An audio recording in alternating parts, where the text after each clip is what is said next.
Morning.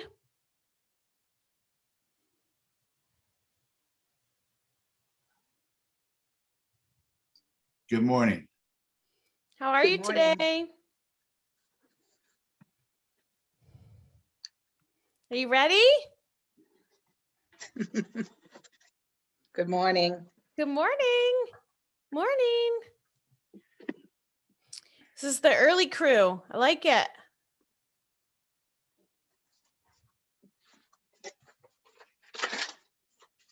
How are you guys doing with your contacts? We're in week 3. We are? We are. We're in week 3. We're all done next week. Can you believe it?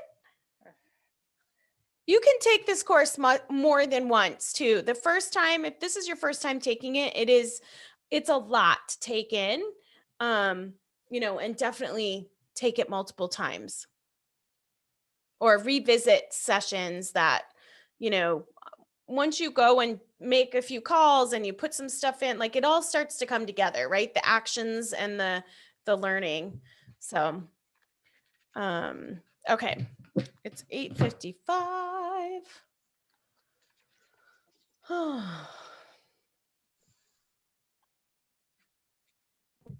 Erin, I haven't made one call yet. I think today I'm going to try get Okay. over my fear a little.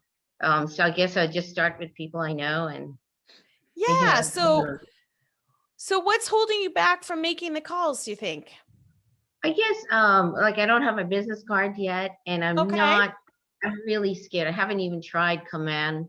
So I think I have to get these calls, and I guess from after getting the call, I guess I panic about not being able to put it into Command. And I think I was waiting to get a mentor to start,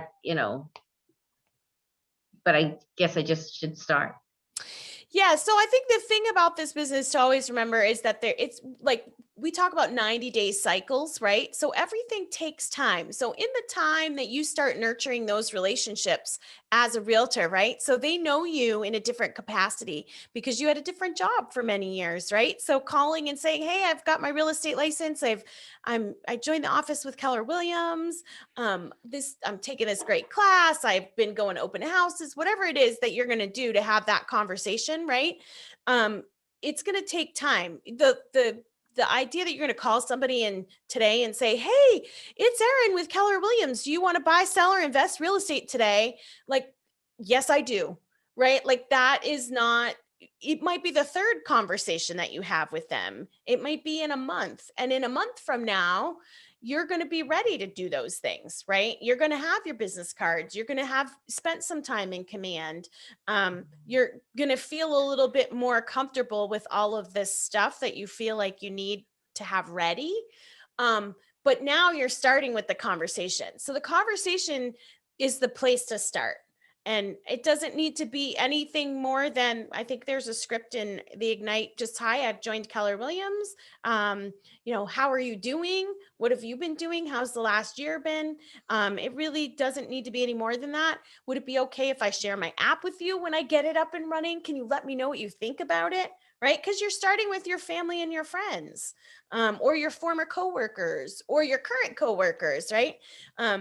"Once I get my website up, could I give you a call? Would you look at it?" And bring them into your business with you. Yeah. Don't overthink it. There's a great, I see it sometimes on like a bumper sticker that ready is a lie. You're never going to be ready, right? That's how I feel. But thank you. Yeah. Like I think like I did all this preparation when I had my children, right? And like I had like all the clothes folded and the room organized. And then I was born. I was like, "Oh, I'm not even ready for this. This is way more than I thought it was going to be." But I figured it out, right? Like it just, you can do what you can do, but taking action is really, really important. So I can't wait to hear tomorrow that you made a call today. Yes. And anybody looking for a script partner? Oh, great. Jameson Souza. I'm going to make you. You're not Cassie. No, I'm not. I'm signed in has, Cassie. We figured out that that is the best way to get everything to go. So I actually have I have a CE class that I have to take today. So I'm going to make you the host. Okay. I'm going to take us over to Facebook, and then because I have to do it on Cassie's account, to our Facebook account, and then I'll make you the host, and then you're ready to rock and roll. All right. Perfect. And my How many people we usually have? So we've been averaging, what did we have? Around 60 yesterday, guys. I think we had around 60 yesterday. And then we have a good chunk of people that watch it live on Facebook as well, because for just various reasons, it works for them. So, yeah. And then my teammate Tim Lindsay should be popping on at some point to help with the chat. If did you have anyone to help with the chat today? I do not. Okay, so Tim will do that for Okay. you. Yep. All right. Good morning, everyone. Good morning. Happy St. Patty's Day, everybody. Yes. No Where's your drinking. green shirt? No green shirt for me. I have an Irish first name, but I am Portuguese 100%. So Oh, it's with the name like Souza. Yeah, my kids, we may have forgotten to invest in the leprechaun visit for last night. So my kids were a little disappointed when they followed the trail of shamrocks to find a pile of Oreos, because that's all I had. My youngest woke up this morning. We usually set a trap to try to catch the leprechaun, and we didn't do that last night because she fell asleep. She's 5. Yes. And she woke up this morning crying, and I said, "Why are you Aw. crying?" And she said, "We didn't set a trap to catch the leprechaun." But my wife, she's up at the crack of dawn, and she did this nice little card and said, "This is Lucky the leprechaun, and I appreciate you trying not to catch me. Everyone else tries to catch me. Here's my pot of gold to you." And it was like these little gold like chocolates or whatever, like gold wrapper chocolates. That's so cute. Yeah, I was like, wow, she's good. My wife is, definitely thought outside the box and said, oh yeah. Problem solving on the fly. Gotta love Yep. it. When dad is going to wake up, he's going to get whacked with something. Yeah. Well, my husband was like, "Oh, I'm going to dye the milk green." And he used blue food coloring. So then he was like, "I just did it blue." And then his hands were all blue. I'm like, "This is just a mess. Let's just go to bed." Yeah. my daughter actually put green in the toilet bowl. Yes. Yeah. My kids actually run to see that. So when I was a teacher, I taught in elementary school, and we would like say that during lunch or recess, we'd like trash the classroom. I'd put stuff upside down, and the kids would come back and they'd be like, "Oh, the leprechaun was here!" like during the class. So yeah, it's fun. All right. All right. So we are live on Facebook. Jameson, you are the host now. When Tim comes on, you can make him the co-host, and you will be ready to go. All right. All right, everybody. So how's everybody doing? I want to respect all your time. I know we got a lot to cover here with Ignite. This is element session number 4, seller appointments. So kind of before we get started, like a kind of just a show of hands here is, who's new? Who's never been on a seller appointment here? So let me just kind of scroll through here just a little bit. All right. All right. And well, you know what? Today, what we're going to be doing is we're going to kind of be going through from A to Z. Once you get that appointment, and we're also I'm going to show you even how to get some leads and stuff like that. But once you get that appointment, what you're going to do, how you're going to do it, in the scripts and everything. And we're going to practice. We're going to have a little bit of role play, and we're going to have some fun because it is St. Patty's Day. And, no Guinness until at least 11 o'clock. Okay. We'll just say that. No Guinness until 11 o'clock. But just kind of let me go through here.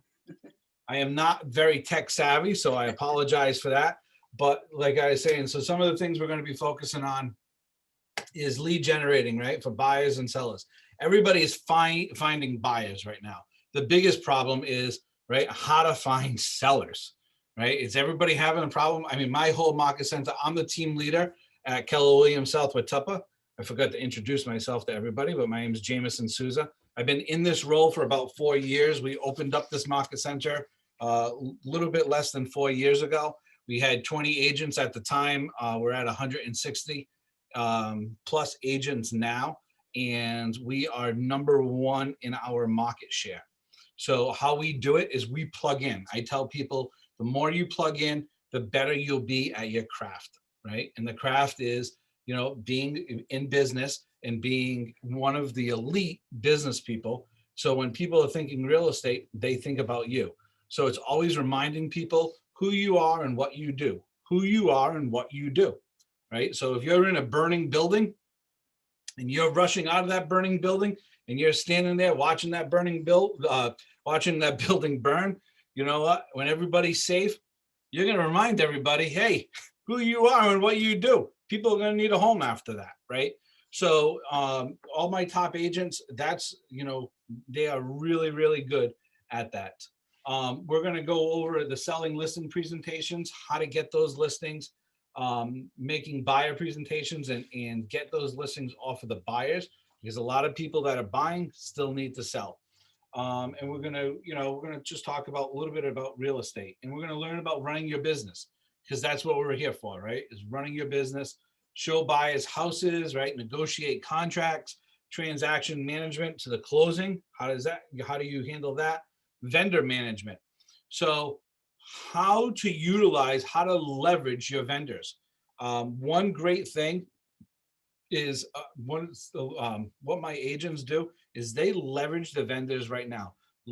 Mortgage lenders right now, I mean, they're rolling in, you know, the money. So leverage that, help them and help them help you. They help you, scratch each other's back. And I'm going to kind of show you how you can be doing that as well. So what do sellers want? So I'm a big interaction kind of person. So I want to ask you guys, what do you think sellers want? And don't all jump at once. The most money they can get for their home. What was that, Brian? I apologize. I would say the most money they can get for their home. Absolutely, right? The first and foremost, right? Return on their investment, right? It's about the money. What else do you think sellers want? Oh, Bill? They want a hassle-free sale fast. Yeah, right. They're hiring you. They're hiring you, and they don't want to be disturbed. You're getting paid the big bucks, right? They say, oh my God, I'm paying you how much? I'm paying you 6%. Oh my goodness. Like, well, what do I get for that? What's the value, right? So you got to show that value. Anything else?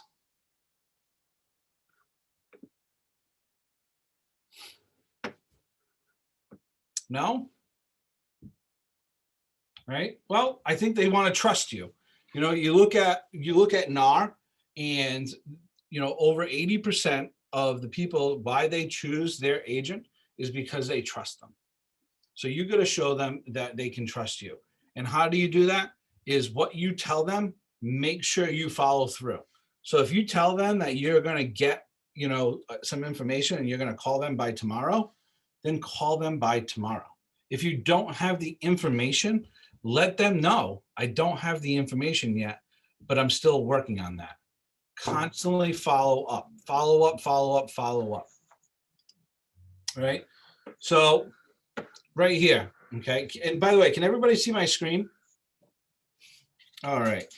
So, you know, how sellers found their agent, okay? Look at this, okay? So 39% was referred by a friend, neighbor, or relative. 27 used the agent previously. Only 27% used the agent previously. right? Personal contact by the agent, right, is at 5%. Internet websites, 4%.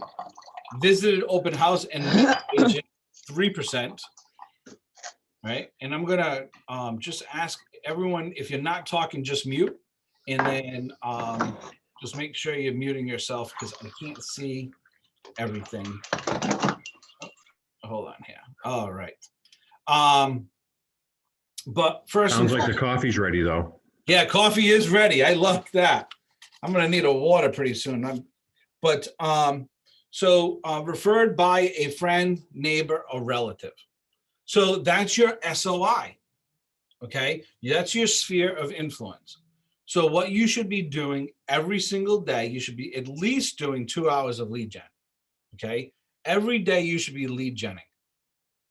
And I'm going to show you something later on that I worked out. It's 30 days to profit, and I'll get it on over to Cassie, and Cassie can get it on over to everybody. But it's a worksheet that we use in our market center, and it works extremely well. But what you should be doing is adding at least 10 people to your sphere of influence every single day. 10. Do you think we could do that? Add 10 people? Right? So you need to either, make more friends, find more neighbors, or find more relatives. But it is adding that SOI, okay? Because that's the big chunk, okay? And then 22% other, right? So it's like all over the place. What are some of you doing to get leads?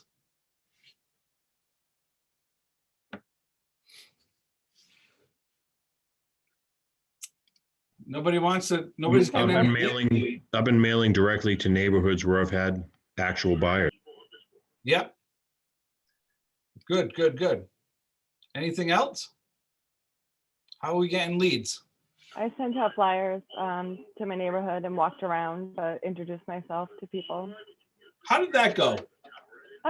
Really well. The people I spoke with said they weren't interested, but I said, that's okay, keep my card, and if you know anybody that might be interested in either now or in the future, just let me know. Yep. Yes, go ahead. I just signed up recently with this Land Voice. They generate leads in your area. They're from the West Coast and I think maybe Oregon, but they give you leads in your area. And also I've been using Opcity. Okay. For like my newest things that I've been doing to get more than, friends and relatives. Yep. That's good. I'm in the process of sending out letters and in my area, and in the letters, I'm doing a spring drawing for a gift card. So people have to send me back a text, an email. So I'll get both information, an email and a text and phone number. Yeah. That's good. Because I don't have that information. I like that. Come on, everyone. Everybody should be talking right here and should be saying, hey, this is how I'm getting leads. I'm brand new, so I'm still notifying my sphere, but I'm also hosting open houses. And when my business cards get here, I'll be walking the neighborhood. Nice. I like that. How, Ryan, how are you notifying your sphere? Depends on what contact information I have. A lot of them are from I had a large number of coworkers at a previous job that I had kind of a passing acquaintance with. So some of them I have emails, some I don't, some I have phone numbers for. If I have phone numbers, I'm calling them. If I have emails, I'm emailing them. If I don't have either, I'm reaching out through LinkedIn. Okay. Yeah. And when you reach out to them, what are you, how are you collecting all their data? I make it conversational. I tell them that I've started in real estate and it's gotten me in the habit of reaching out to folks that I had a relationship with that I haven't talked to in a long time. So then I make it about them and say, I'm actually really interested in how you're doing. We talk about them. I talk about, when we get to me, I tell them how I can add value, which is I have an app I can send them if they want to know what's happening around them. I can set them up with a neighborhood review, and otherwise just keeping in touch. Like, hey man, it's great to talk to you. If I'm talking on the phone, obviously, I might not have their email, so I say, it's great to stay in touch. If they don't want anything sent to them, I just stay in touch that way. Yeah, no, that's great. Anybody else? My wife and I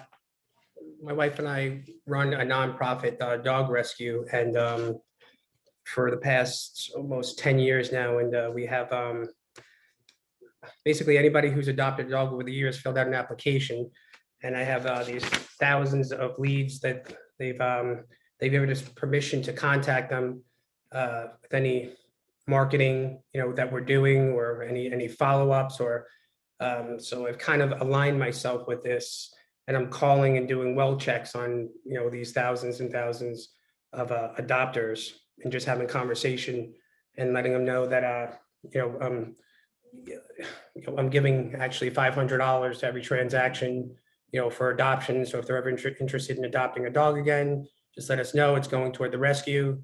So Oh, that's awesome. Yeah. I love that. That's cool, right? I mean, because now you're finding something that you can relate to them with. Yep. And you are, now when you're giving the money, are you giving it in their name, or in, giving it through your company, but yet in their name? Yes. Okay. Yep. Yeah, that's cool. I like that. Anything else? That's like great. That's thinking outside the box, right? What else? If you guys don't want to talk, you can throw it in the chat too. I got the chat up so I can see it. So I have a team. I'll tell you this, right? So I have a team. My team last year did a little bit less than $15 million. It was 14 million, but doesn't it sound better when I say a little bit less than 15 million? So what we do every single day, okay? Well, when I say we, it's really them, because I'm running the company, I'm the TL, but they are, so first and foremost, they're geofarming, right? Well, they're calling their sphere first, right? Constantly keeping in touch with their sphere. They're talking to at least 10 different people in their sphere every single day. They're doing it through text messaging. They're doing it through phone calls. They're doing it through Facebook messaging. They're doing it through LinkedIn. They're doing all of that, right? They're just reminding everybody who they are and what they do. All their friends, family, everybody. And they're adding 10 people. When they have that conversation, they're just letting know that they have a bunch of buyers right now that are looking for houses. The market is extremely hot. And do they know anybody that's thinking of selling, whether they're going to upsize or downsize? This is the time, to sell. And then people say, well, yeah, it's a great time to sell, but it's not a great time to buy.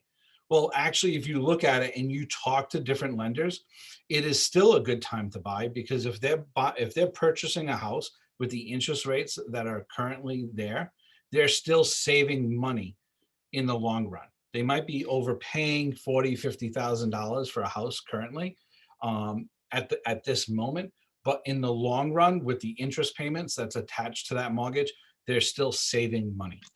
Thank you. I really needed that one.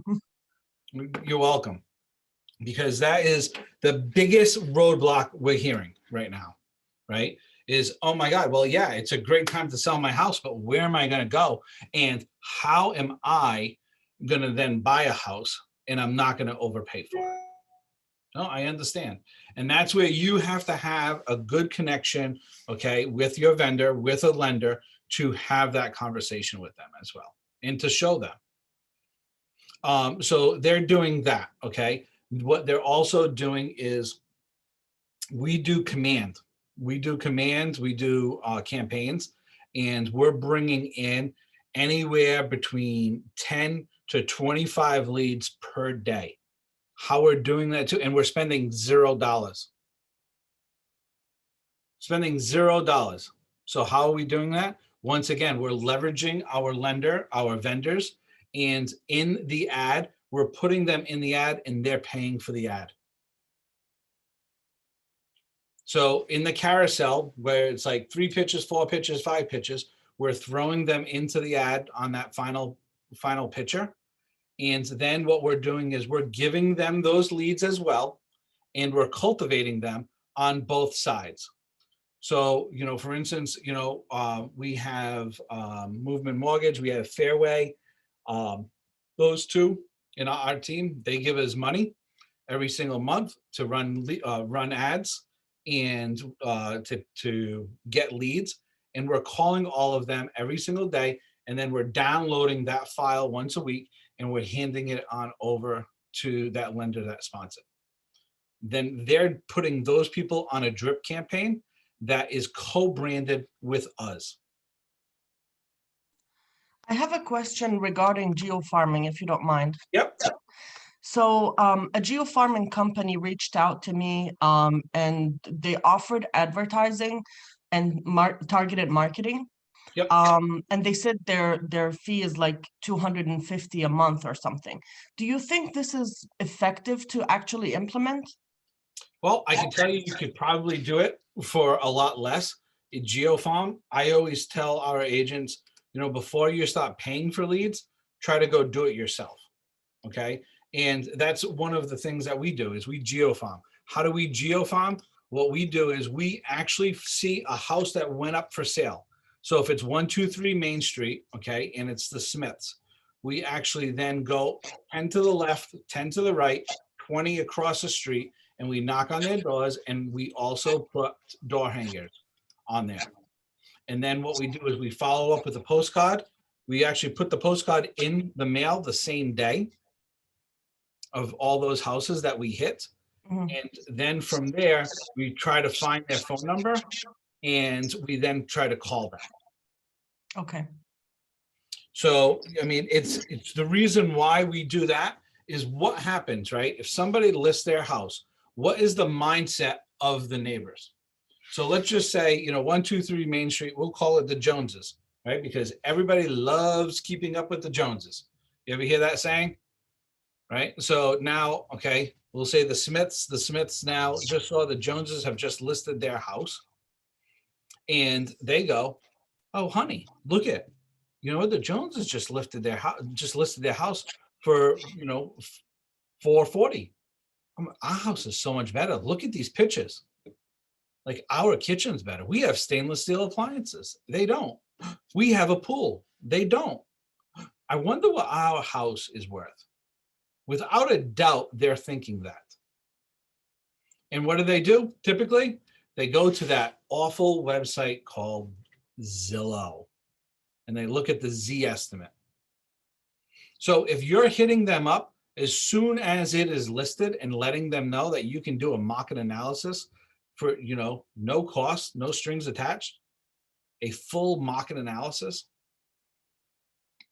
what, more than likely, they're going to contact you and just ask you. And never do it over the phone, right? You can't close over the phone. You have to be in person. And you have to be with the parties that own that property. So you look on, you look on public records on the MLS and you find out, okay, you're going to meet them. And we're going to kind of go through all this in a little bit, but who are they? And you want to meet with all of them. So geofarming that way, I'll tell you, it works. When I first got into this business, it was about 10 years ago, I listed a house and this woman, Michelle, all of a sudden listed a house. She was with the Remax, and I was at Century 21 at the time, and listed this house about 3 or 4 down or something from me. Now, and I knew her because, just, through the community, and she sold, I sold. All of a sudden, I get another listing in another month in a different neighborhood. Who lists the house right behind is this woman, Michelle, again. So I called her up. I said, hey, Michelle. I said, hey, congratulations on that listing. I'm just curious, like, how do you get your listings?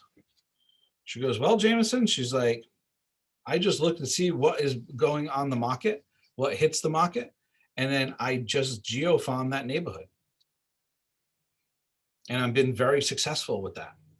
Can I ask you a question? Yeah, sure. That's a really, I can totally do this. I mean, that's a great approach. My question is about the door knocker and the postcard. Those should be geared towards like doing a comparative market analysis, both of them, or any suggestions on what approach you might take on the printed material? Yeah, it's really just, doing a market analysis, get to know what your house is worth. Also, and then when you're having a conversation with them, is let them know that, we have a lot of buyers. Always use the word we instead of I, right? Leverage the market center. So if there's, let's say there's, 150 people in your market center, you say, okay, well, we have about 150 agents in our market center. On average, every agent has about 10 buyers. So that's 1,500 buyers that it's looking for a house currently. Not to mention all these other agents that are out there and all these other people that don't even have agents that are looking. And there's an abundance of money right now, that's out there in the economy, and they're looking to buy a home. Especially with the pandemic, if you're in like a 3-family, 6-family, whatever it is, duplex, a lot of people want to get out of that. They want their own place because of the pandemic. So this is a great opportunity, Mr. and Mrs. Smith, if you're looking to sell, this is the opportunity. But in the marketing itself is just a market analysis. Get to know what your house is worth. The market is on fire. You're going to get more than what the value of your house is. It's almost a guarantee. I wouldn't put that in there as a guarantee, but it's close to it. I mean, I had conversations this Sunday with 4 of my agents going $100,000 over the list price. 4 different agents going over $100,000. That's crazy. We have listings. Our office is, we dominate the market share in listings, in our territory. And we get calls all the time, just begging, crying, like, I need to buy a house, and I need to get in there. Is it possible you have an open house on Saturday? Can I get in there on Friday? But yeah, so geofarming, right? And then, if you've done business before, you should always be staying in touch with the people that you've done business with. I love the gentleman who has the nonprofit with the dogs. He's taking that list right there and he's leveraging it. Awesome, right? Everybody has a list. Listen, everybody has a phone, right? Everybody in your phone, you should already have contacted. And here's a great one too, right? So when you're contacting somebody, right? Great script right here is, hey, Bill, how you doing? This is Jameson. I haven't talked to you in so long. And then, Bill's like, oh yeah, oh my God, Jameson, how's everything? Oh, good. Hey, listen, I just started up a business, over at Keller Williams. I don't know if you saw on Facebook, but I created a website and I was just curious. I really, I really respect your opinion. And I'm wondering if you could take a look at it for me and tell me 2 things that you really like about it and 1 or 2 things that you think it's missing. If I send it to you, could you go on there and log in? And when you log in, then, just kind of go through that site for me and then send it back to me and tell me what you think, you like about it and a couple of things that, that there's an opportunity to add. Why are we doing that? To grab their data, get their information. So moving on here, right? So what sellers want, we just kind of went through this. Help sellers, right? Help the seller market the home, help to sell the home in a specific time frame, right? Price the home that is competitive, right? Help fix the home and sell for more. Always have people Hey, my peeps. I always tell people, right? Oh yeah, no, we got peeps for that. Oh, you need to power wash your house? Like, the house needs to be power washed. And be honest with them. You just let them know. Oh, you need to just, declutter.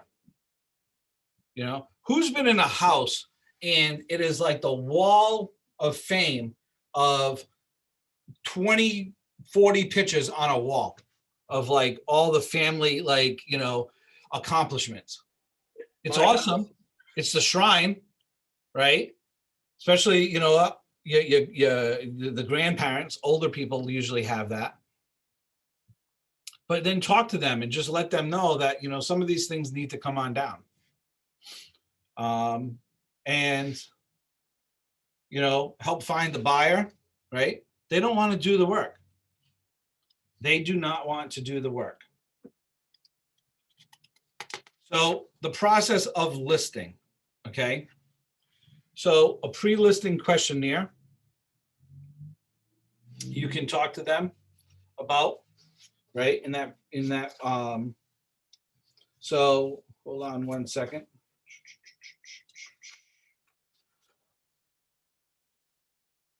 So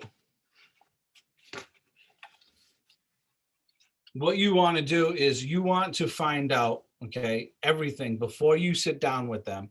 You want to find out, okay, why are they listing their house? Are they moving? Are they downsizing? All that stuff. And also, what have they done for improvements on the house? So in the conversation, okay, who wants to do a little role play with me? Anybody? All right. I got you. Who's this? Ryan. Ryan. Yeah. All right, Ryan. Hold on. Let me find you so I can. All right, Ryan. Hey, Ryan. How you doing? Jameson here from Keller Williams. How's everything? Doing great. How about yourself? So, Ryan, before we meet tomorrow at 6 o'clock, I just want to kind of go over a couple of questions for you. Do you have a couple of moments? Absolutely. All right. So, Ryan, just kind of curious. I'm looking here at the public records. It says 3 bedrooms, 2 baths, and it's a cape. Is that correct? Yes, sir. All right. Is there anything? It says the basement is not finished. Is it finished, or have you done anything to the basement? No, we never got around to it. Okay. So I see that you've owned the house for 10 years. What kind of improvements have you done to the house, if any? I replaced the water heaters, upgraded the mechanicals, went to 200 amp service. Nothing crazy, just the usual stuff, kind of. All right. When you bought the house, do you know how old that roof was? We bought the house. The roof was 8 years old. Okay. Oh, good. All right. So I know everybody kind of looks and stuff. I mean, so you did buy it 10 years ago. Is there a certain amount of money that you want to get out of this, when we sell the house? I'm not sure. Part of the reason I'm selling is it seems like the values are really increasing, and I thought I could capture some equity. So I'd look to get your take on that. I'm a little uncertain about that piece. Yeah, no, I mean, absolutely, and that's why I'm here, right? Is to help out. The Smiths, they sold their house down the street. Comparing, from the Smiths' house to your house, do you think it's the same? Do you think it's better, or do you think, your house is a little bit, less competitive to their house? They have a pool. I feel like I have some better curb appeal, some nicer appliances, and a little bit nicer inside. So I'm not sure how that equates. So I feel like we have different features that are nicer than each other. So I'm not quite sure. All right. I mean, when they sold, did you like that price that they got over there? Or I didn't think they were going to get it 6 months ago. Yeah, right. No, I mean, isn't it crazy? I mean, you never thought. I mean, the neighborhood, your neighborhood would be selling over $400,000. Is that something where, if we could get something like that for you, is that something that you would really like? Yeah, I would. Yeah, right. I think always, right. I mean, I see that you bought the house for $280,000. And if I could just ask, one more question too, so I can kind of figure everything out. So when I sit down, with you and your significant other, what do you have left on the mortgage? 180. 180. Oh, wow, that's really good. You're doing a good job paying that down. All right, so me and my team, we're going to be going through this. We're going to have a market analysis, through it, and and when we sit down, just like I said, tomorrow at 4 o'clock, we're confirmed. Isn't that correct? Yes, sir. Yep. All right. Looking forward to it. I'll see you then. And if you have any questions through this whole process, don't hesitate. Don't ever think like, oh my God, I'm bothering Jameson. Like, don't even worry about that. Because if it's a question, that means it's a concern of yours. And, we want to be there to help you to answer that. Gotcha. Absolutely. I will. I'll reach out if I need to. All right. I will see you then, and looking forward to being in business with you. Excellent. Thanks so much. Have a good one. You too. So there I was, right? What I was trying to do, everybody, was I was trying to get a number out of him, okay? Because that is usually the biggest obstacle, is trying to find out what he wants for that house, okay? Because when you're doing that market analysis, right, that's what they go to right away. When you're sitting down and you're doing that listing presentation, everyone that's done a presentation, right away they go, oh, what's my house worth? What's my house worth? So you want to know if they have a feeling of what their house is worth. Because as I said was, okay, hey, it's pretty good that your neighborhood's selling for a little bit over $400,000. So I'm already kind of putting it in mind, because I've already done somewhat of a market analysis. I have an idea of potentially what his house is worth before walking through it, bird's eye view of it. So, I'm already putting that in his head that, the house is not worth $500,000, $500,000, or even more, because sometimes people believe that their house is worth a lot more than what it is. So I'm kind of just going through those questions. I'm looking to see what they've done, okay, for any add-ons, if they change anything. He talked about, changing, the amps, the water tank, doing some electrical upgrades. We know that, the roof is 18 years old now. So those little things, help. So when you're sitting down and now when you're selling it, what kind of obstacles you're going to come across. But the key is trying to get that figure. If Ryan said, well, you know what? Hey, my wife and I, we're looking at this, and, we're, if we can get any, 410 for this house, we would love it. Okay, well, I don't know where we're at yet. But you know what, let me look, and let's see where we're at, and when we sit down, we'll kind of go over what that value is. So Matt, quick question. Yeah, sure. Awesome. I'm Nicholas, by the way. Hey, Nicholas. Thank you for taking your time out to teach us this. I was just wondering, for the pre-listing questionnaire, obviously we're not supposed to go too much in detail, but, do we just grab the basics of why they're selling their home, and then at the appointment, explain how we're going to list it? Yes, you never get into the details. You know what? Loose lips sink ships. All right. Right. So, so what you want to do is, you just want to get their information. You want to talk to them. You want them to do most of the talking as much as possible. All right. Right. You do. And then when you're sitting down with them, that's when it's time for you to do the talking and then show your value. Because if you're already showing your value, then why am I meeting with you? Right. If we're trying to sell ourselves over the phone. Yep. All right. Thank you. So I was reconfirming the listing appointment, making sure. One thing I did forget, and is to make sure that, if Ryan's married, to make sure that, his significant other is there as well, because you need both people to sign. It's just confirming that, reconfirming that. So, so before the appointment, so what you want to do too is before that appointment is get everything ready. So you want to do some mock-ups okay, of what it would look like for some marketing. So, and I'm going to show you guys the listing presentation very shortly, but that you want to have, you know, what do you do, okay, for the, you know, when you list the house.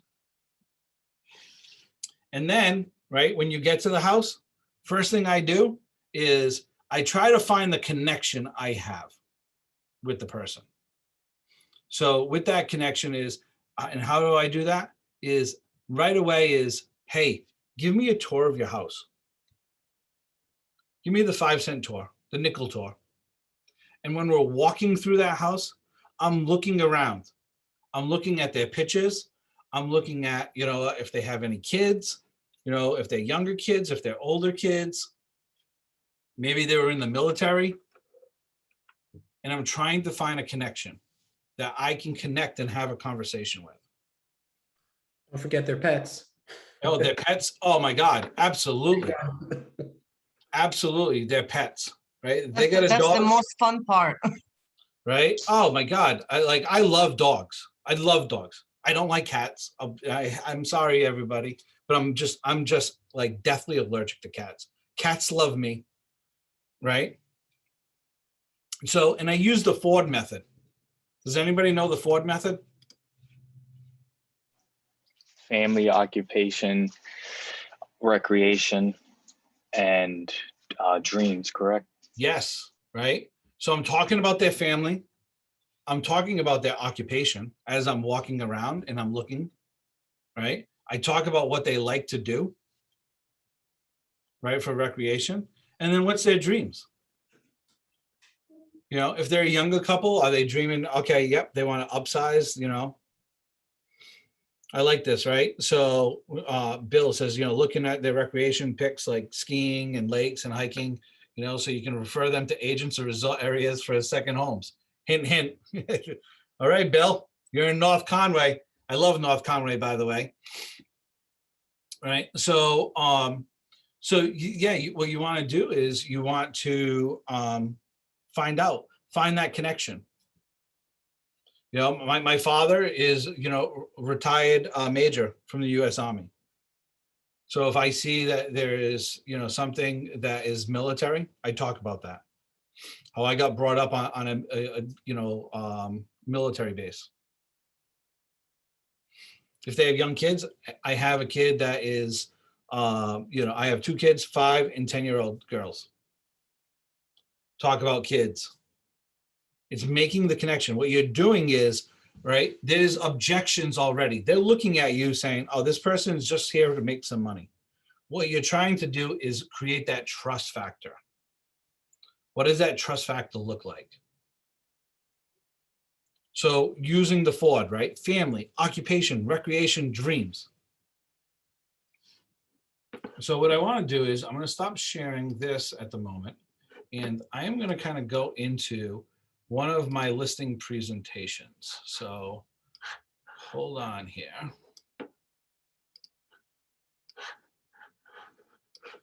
Hold on. As I said, I am not that tech savvy. So let me move this on over.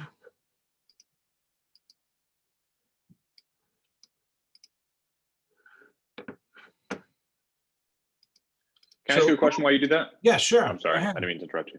No. Regarding the geofarming deal you have with the lenders on the carousel, did you approach them and say like we'll split it and then or like imply that you know that you were paying for some of the ads, or were you frank with them and be like, hey, you pay for the ads and then we'll get it out to our network? And like, how did you harangue that? I just tell them that, hey, I need X amount of dollars to run some ads, and do you want in? And what I'm going to do is I'm going to give you the leads. So basically, essentially, they're buying leads off of you. But part of that, though, is then they're co-branding those leads. So when they're putting it on the drip campaign to you. So if that lead then comes through them, it's going to then get sent back to you, Ryan. As best as possible. I mean, sometimes it just doesn't work that way. And I'm also doing that as well, where I'm putting them on a smart plan. and we're sending out emails to them, and we're co-branding to them Gotcha. as well. You know, so so what I want to do is I want to kind of just go over a listing presentation. Does everybody know where to find the listing presentation? In command? In command, yes. So what I'm going to do is I'm just going to show everybody, right? Because I'm going to make that assumption. Hold on here.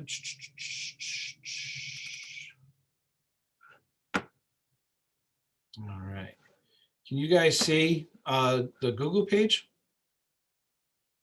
Yep. Okay, right. So, right.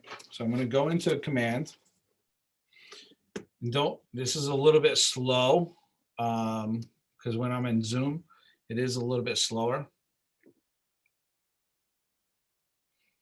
So right away, right? So you go into your command, you go into your dashboard, right? And you go to designs, right? So really, really simple. Like I already have. So from here, right? So then you click on the little thumbnail there, you go to print, right? You go to next.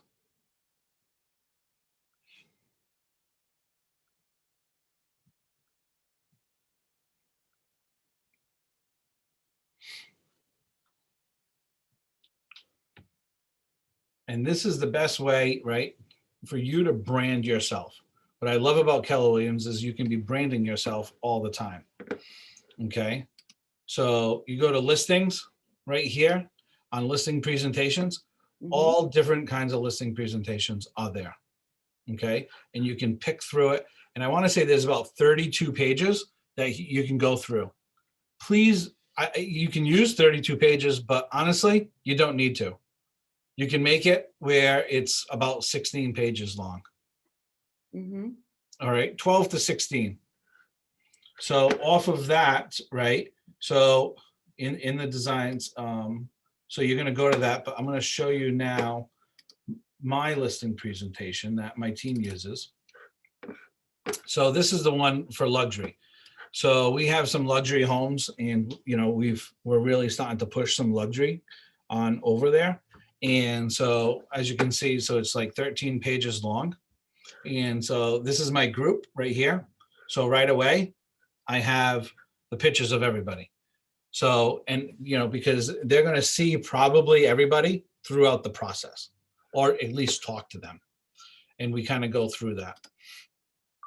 So once again, you know what? It's just a picture. This is a stock photo. I don't have pictures of our team. That's one thing we want to add to it, right? Is, you know, it's just kind of going through, right? Your needs first, okay? So kind of just go through it. And I ask them kind of what their needs are. I don't read this verbatim to them, right? Because I don't like that when somebody does that to me. So I just ask, hey, what are your needs? You know, what are you looking for? How are you, you know, what's your expectations? And so then, you know, we switch to the process. So right away this is the timeline, kind of set, you know, what this process is going to look like. So, and I say, hey, yep, here's our initial meeting, right? We did the walkthrough, kind of what is needed in the house. I check it off right away, right? Sign listing agreement. Before we even sign the listing agreement, we are actually checking that off in front of them. Yep, we're going to sign the listing agreement today so we can get where we can get started. I put it in their mind that they're already going to be doing business.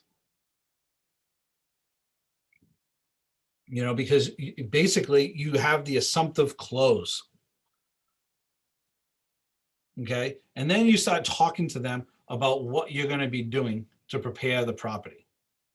So whether we do staging, we do photography, right? We do drone pictures, we do videography. right? And I basically tell them, okay, what we do is anything that we list today, so in the luxury piece, we then, once we sign the agreement, I should say, once we have that agreement, then from there, what we do is it takes us about 2 weeks to do all the marketing for you. If it's not luxury, it's usually, okay, you know what, whenever we list, whenever we sign, we list on the Wednesday and then we show on the Saturday. And you got to check with your MLS to make sure that if you are doing deferred showings, that they are signing a deferred showing form. Sorry, how did you get to this screen? Did you go into consolecommand.kw and then click listings? So what I did was I went into command, okay? And once I go into command, right, I go into designs. When I go into designs, I click that little plus button on the bottom right-hand corner. And then I go to print designs. Off of there, you're going to then go into listings. And in that listings dropdown, it says listing presentations. And you have all these different listing presentations there. And really what we did, okay, as our team was we kept basically what is there. We didn't reinvent the wheel. The wheel's been invented for you guys. What's awesome about Keller Williams is it's been done for us. Take advantage of it. So we go through it. We've changed a couple of different things, of course, because of just how our market is and how we do things. But it's all there. So we go through the whole process. Okay. And then we create a custom marketing plan that is geared towards them in their home. So every home is different. Every person is different.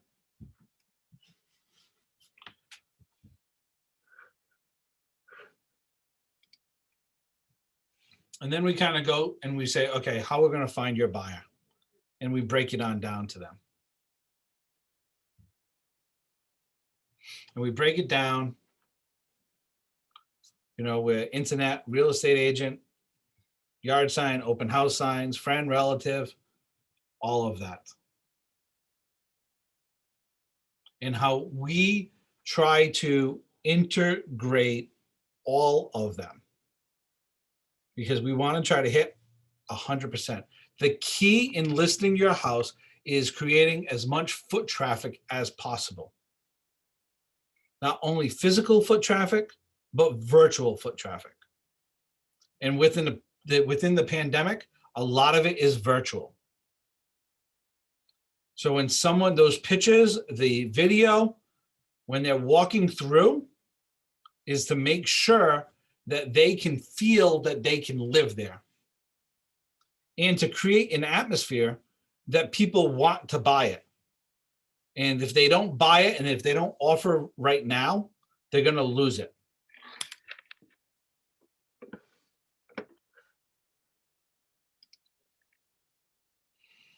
So, right, your custom marketing plan, right?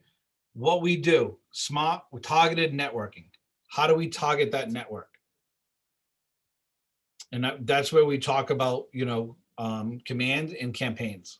We talk about hitting their neighbors up, and also, you know, not only targeting the neighborhood, but targeting beyond that, beyond those four walls. So this is where we got very specific with their media plan. Right? So develop a virtual open house, professional photos, professional video, a broker open house, right? And a traditional open house, because this is luxury, right? So it's almost like having the launch.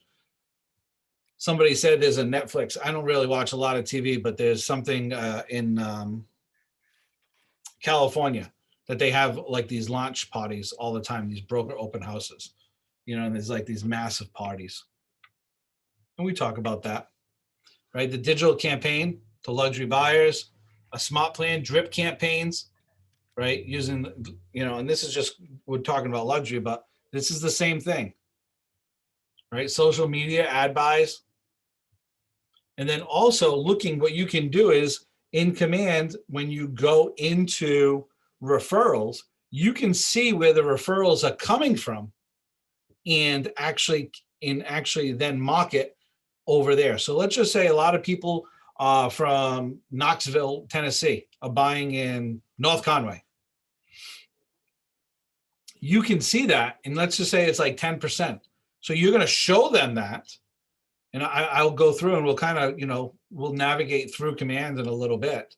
But then I show them that and say, not only am I going to be marketing here, but I'm going to be marketing over here as well. Because that's the power of Keller Williams. This is what we can provide. You're going to send it to your entire database, okay, of the house that's for sale. Because sometimes someone might not be wanting to buy, let's say, I live, in the South Coast of Massachusetts, say Dartmouth, they don't want to buy in Dartmouth.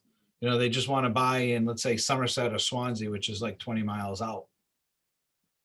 But if I list a house in Dartmouth, I'm still going to send it on out to the sphere, to all of our buyers. Because you never know. It happens all the time. They look at the house and go, ooh, that's the house I want. It's not in the town. It's not in the community I want. But let's go see that house. So strategic promotion. The coming soon. The key is, right? The reason why we defer the showings out a week, okay, is so we can do a coming soon campaign. Why do we do that? Is to create buzz. Create buzz of that house coming. We do the coming soon, not only, out to everybody, but also within the market center. And the coming soon to all of my buyers. And then what do we do? As soon as we list it on the Wednesday, a just listed campaign goes out. And we hit everybody. Everybody that we can think of.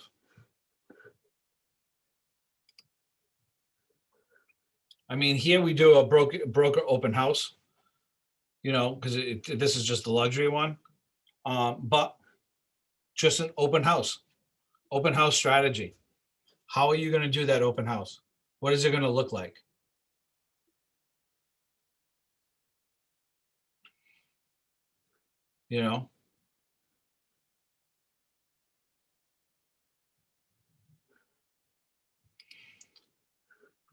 And then it's all in the details, right?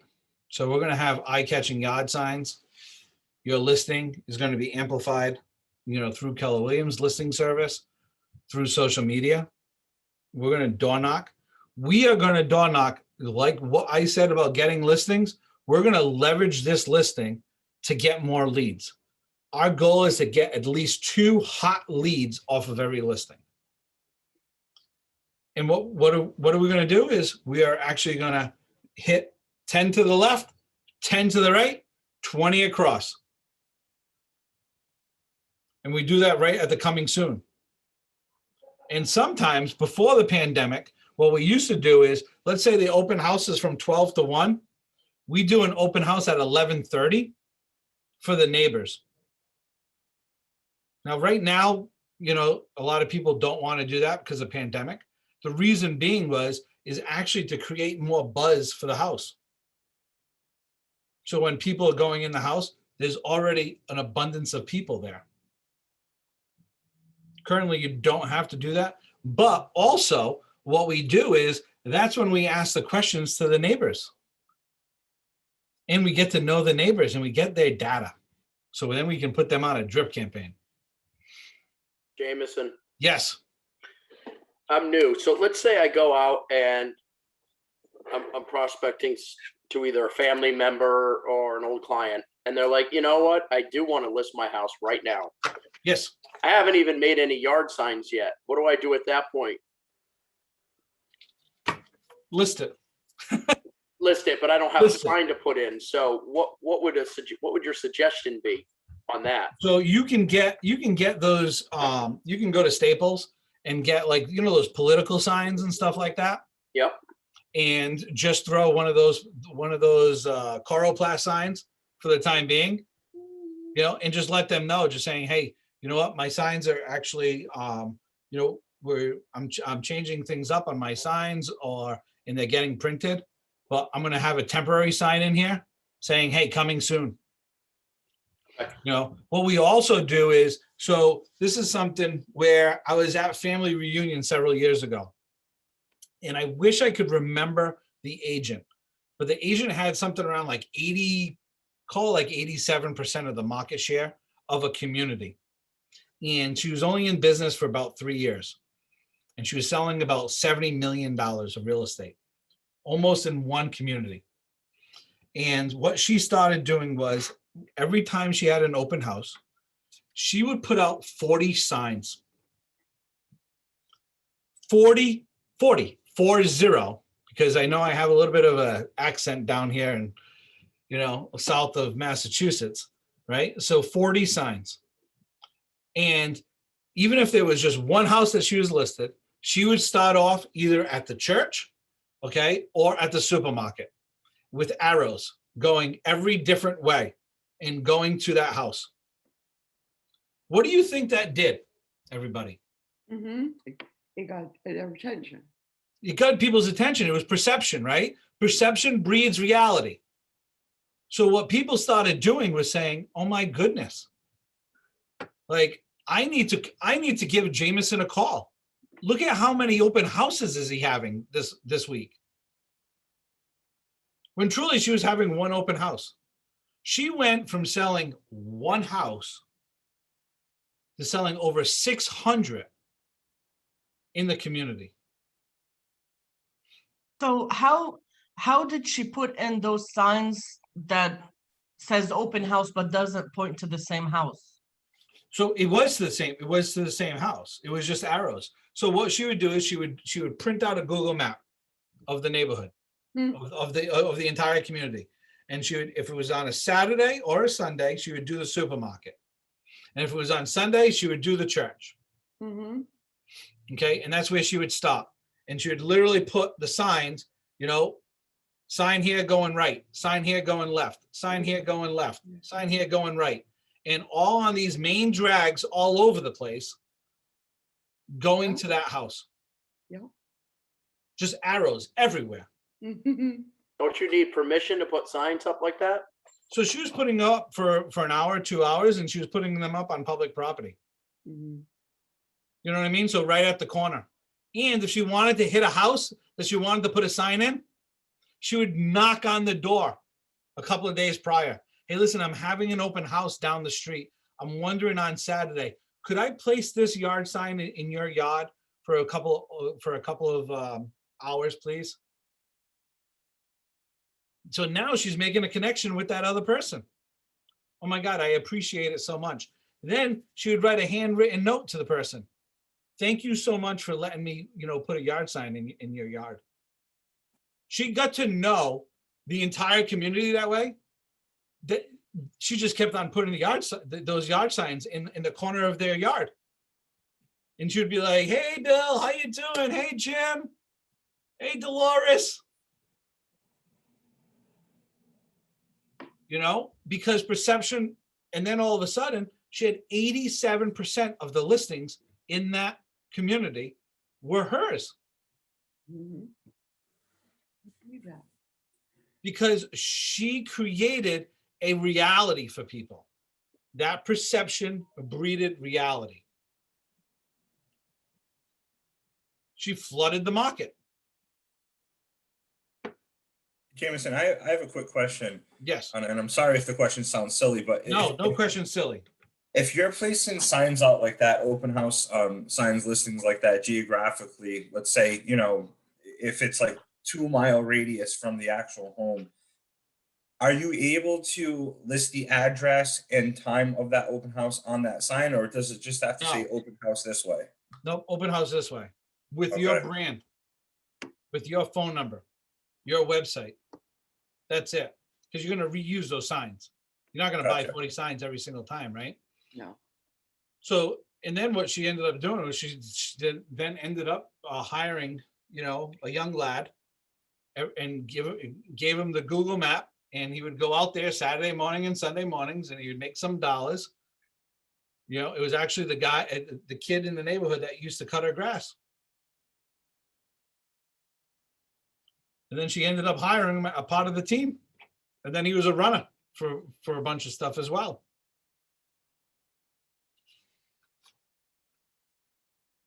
So, so kind of, you know, so think about that, right? Is part of your marketing. What do you want to do? I'm not saying go do 40 signs, but maybe do 10, maybe do 5. Don't do just one,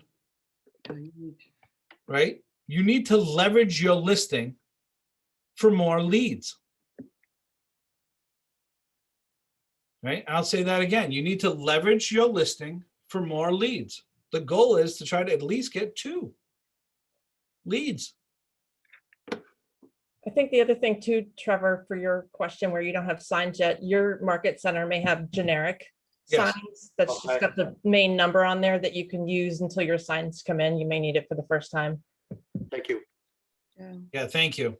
And Build a Sign right now, for anybody who doesn't know, Build a Sign is a vendor with KW. They're out of Texas, but they're having a huge sale on signs. I think they're 50% off with free shipping. So it's probably a good time to look at maybe buying signs. And I'll tell you, I mean, what we do is part of the onboarding. We tell people to buy 1 sign, part of the onboarding process. Get 1 sign. And you know what? And put it somewhere where you can see it, because it's going to aggravate you that you just paid money for that sign and it's sitting in your house. Yeah, my sign posts are in my garage and they're in the way. So I've been Yeah. told by our team coaches to go put them in the ground somewhere, get a listing. Yep, absolutely. Right. Put it somewhere that it's just gonna itch you every time you see it. You know, I mean, I knew, I know a gentleman that he has a big landscaping company, and every time he pulls into his office and he sees a vehicle that's in his parking lot, one of his vehicles, it irks him, because that means, you know what, he's losing money. You know, and I'll tell you, like our agents, they post all the time. You know, this sign needs a home. You know what? Don't you think this sign would look good in front of your home? It's once again reminding everybody who you are and what you do. So, Are right? you allowed to put up a sign? Let's say there's you have a friend who lives on the main drag, and they give you permission to put a sign up. Are you allowed to do that even though the house isn't for sale? No, you can't. No. Okay. It's a good idea, but no, I mean. I didn't think so. Yeah, no. Okay. But I'll tell you this, like what our office did, at the end of the year, we did signs to our top 20% at the end of the year. To everyone that was in the top 20%, we put a yard sign in their yard. And then what we did was everybody that had a closing after the first of the year, we put another yard sign in their yard, reminding everybody who they are and what they do in their neighborhood. You know, and then the last thing in the listing presentation is just leading the industry. This is wording, that is about Keller Williams. How we have over 100,000 plus agents. Okay. And when you're using Keller Williams, it's not just, you're utilizing yourself, but it's an entire company. We are the largest. We're number 1 in our territory. We're number 1, in the region. We're number 1, in the country. And then just a quick little promise.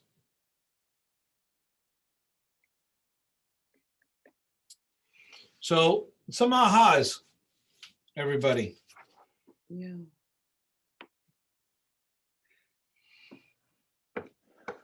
I thought this was great for, I could actually picture myself going through and doing it the way you're telling the story.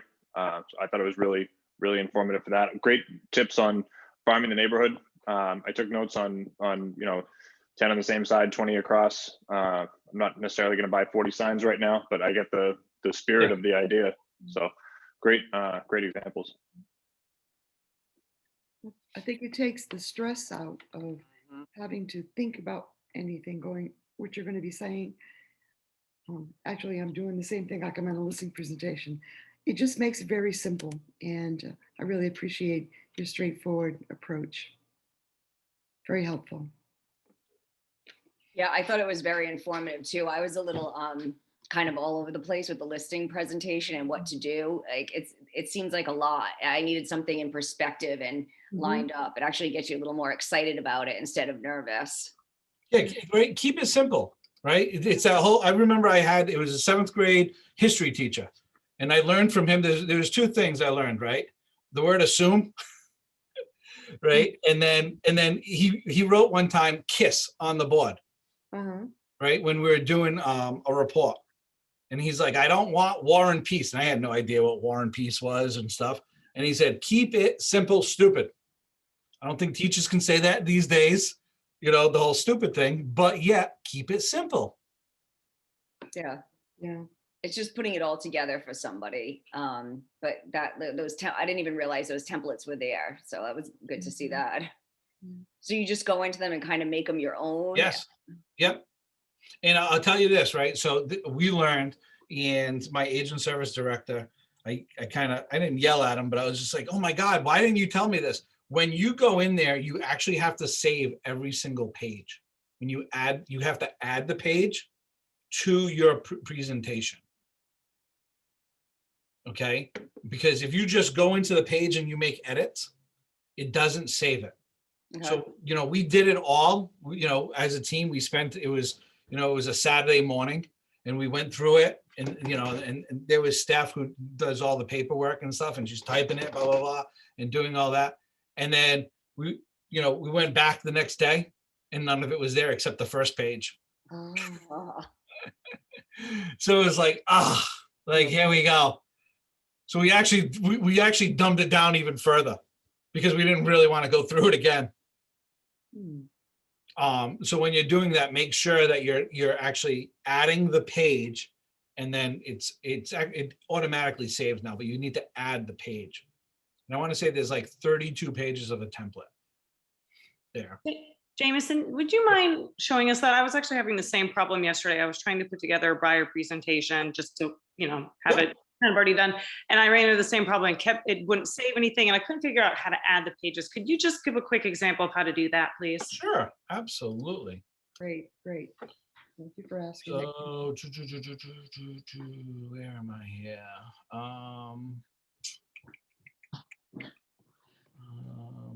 Hold on here. Let me find. Like I said, I am not the most tech savvy kind of person. It's okay.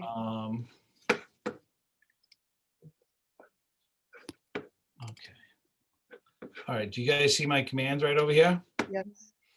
Okay. So if we went into, right, we'll go to use, right, listing present. Actually, I'm going to step back one bit here. Hold on here. I'm going to bring you right from the beginning again. Hold on.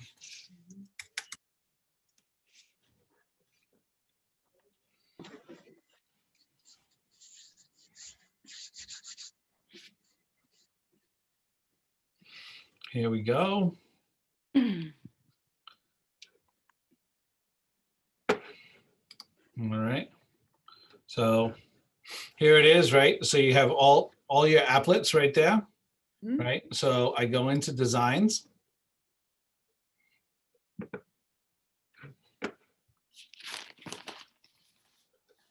I go into that little in the bottom right-hand corner. I click the plus sign. I go to print. I go to next.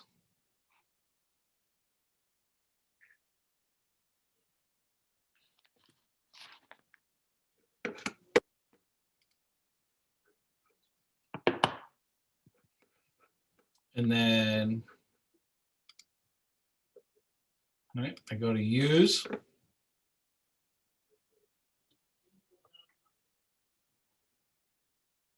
And it's there. Yeah. What did you just go to? Use. So I click on the one I wanted to use, right? Okay. And there's a little Yep. like it kind of pops up when you put the arrow over it, and you click on that little red where it says use. And then here you have all of your templates for everything.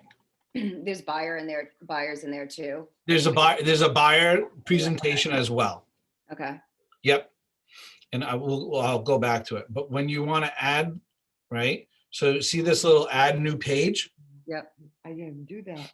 Yep. You need to click on that. So if you click on this, right? You just say, here's the instructions, right? And then if you come here, right? And then you want to edit this, you're not editing anything, really. You're just editing what you're seeing. What you need to do is you need to go add new page and click on add new page. Okay. And then it gets rid of that and you can add your own? And then you actually, so if I go here, right? And let's say I add new page here. I'm going to just go through a little bit, a couple of them, right? Add new page. That's why I was only getting one page. Okay. All right. So now if you see over here, right, in where it says pages right here, so I can bring that on up. Here are my pages that I've saved. Okay. And so if I go here, this is where I want, and now I should be editing over here. So if I want to go here, right, and say house exterior, right, and I want to change it, I literally just go to replace image right on over here. I click on the image first, and then I click on replace image, and then it goes there. Save it as a generic so that way you can customize it per client. Yeah, we do. We don't, I mean, we do it as generic. I mean, you could, if you wanted to, do a client page and put it, put something over it. I'll tell you more and more what I'm seeing in masterminds is people are not even printing this out anymore. They're actually sending it to the client like a couple of minutes before they're arriving so they can look through it. And then they're bringing in an iPad and they have it into like a book form and they're literally going through it in the iPad with them. So it cuts down your cost. And here's another thing. If you want to put your vendors in here, and let's say if you want to print it out, put your vendors in here. Create some sort of value kind of opportunity for your vendors to give you some money. So put the vendors in there, and then you can then say, yeah, you know what, $100 a month gets you X, Y, Z. It's going to be on my, campaign leads. It's going to be in my listing presentation, my buyer presentation, and I'm going to do 2 or 3, social media posts about you. I have an agent, so I have a team that does about last year. I think they did like 25 million. They were #1 in their market in Fall River, and he gets $1,000 per vendor, and every single post he has on the bottom is those vendors. So he's bringing in $4,000 a month off of his vendors. Wow. And what he does is, he utilizes them though. He leverages them, he gives them back the clients. So he's not just taking their money. You can't do that. You shouldn't do that. It's not good business practice. So it's a partnership. You're going in, you're doing a partnership with them. So everybody understand kind of any questions about listing presentation piece of it? When you're doing that listing, let's say, can you throw a picture of their house on that? Oh, absolutely. Okay. Yeah, especially I'll tell you this, right? If you're doing it virtual, yeah, throw, like what we do is we do some mock-ups on like just listed and just sold of their house. And so what goes to show you is what are we doing there again, right? We're creating a mindset. We're listing with us and we're selling your house. So like little postcards or whatever, that's going to be sent out. We'll just create a couple of them. Did you put it on the listing presentation? It's not on the listing presentation. We actually just have it with us. Oh, okay. Or sometimes if we don't have time to print it out, then it'll be on the computer just to show them. No, thank you. If you're doing like a free market analysis for your neighborhood and somebody calls and says that they want one, would you also bring a listing presentation with you for their home? Absolutely. I'd bring the contract with me as well. Okay. And all documents that are needed to be signed, when you're getting that listing. All based on, your laws where you are. Yep, I would be prepared. Because, how I would end that listing presentation is like, okay, so, when do you want to list? You have to ask the question, right? Or I would even say, when do you want to list? Okay, so I'm figuring we can list this house. I can get a photographer in here. And I can get a videographer on this date and this date. I would like to have Anna, who does home staging, come on in here to kind of make some adjustments to the house, just so it's more kind of like feng shui. And I start scheduling all that out. We just start rambling the schedule out. It's the presumptive close. But when you're doing a free market analysis, you haven't been in their home yet. So, I mean, as a new agent, I feel like I would need to kind of take what I gathered and kind of take it home and do comparables, but you really can't. You have to. So, yeah, so you're making a lot of assumptions, okay? And that's where the pre-questionnaire, kind of when you're having that first conversation with them, comes into handy. It's very important to find some things out, and to know their neighborhood. So if a house sold in their neighborhood, what did it sell for? What did it look like? Usually when I'm on the phone with them, okay, or my team's on the phone with them, is we're literally going through that listing that was up the street from them. You can also do a two-part comparative market analysis. That's what my mentor has suggested. You do a preliminary one based on just market data, and then bring that to your presentation with them and get more information, and then do a second one that's more detailed with all the new information you have. Absolutely, Carrie. Right? You can definitely do that too. Because sometimes, you walk into a house and, that first market analysis, you're making the assumptions, and then you walk into the house and the house is not what they said it was. And maybe it's downgraded a little bit and you have to then make adjustments. So right away, when we're going through, the market analysis, is I don't show the number until the end.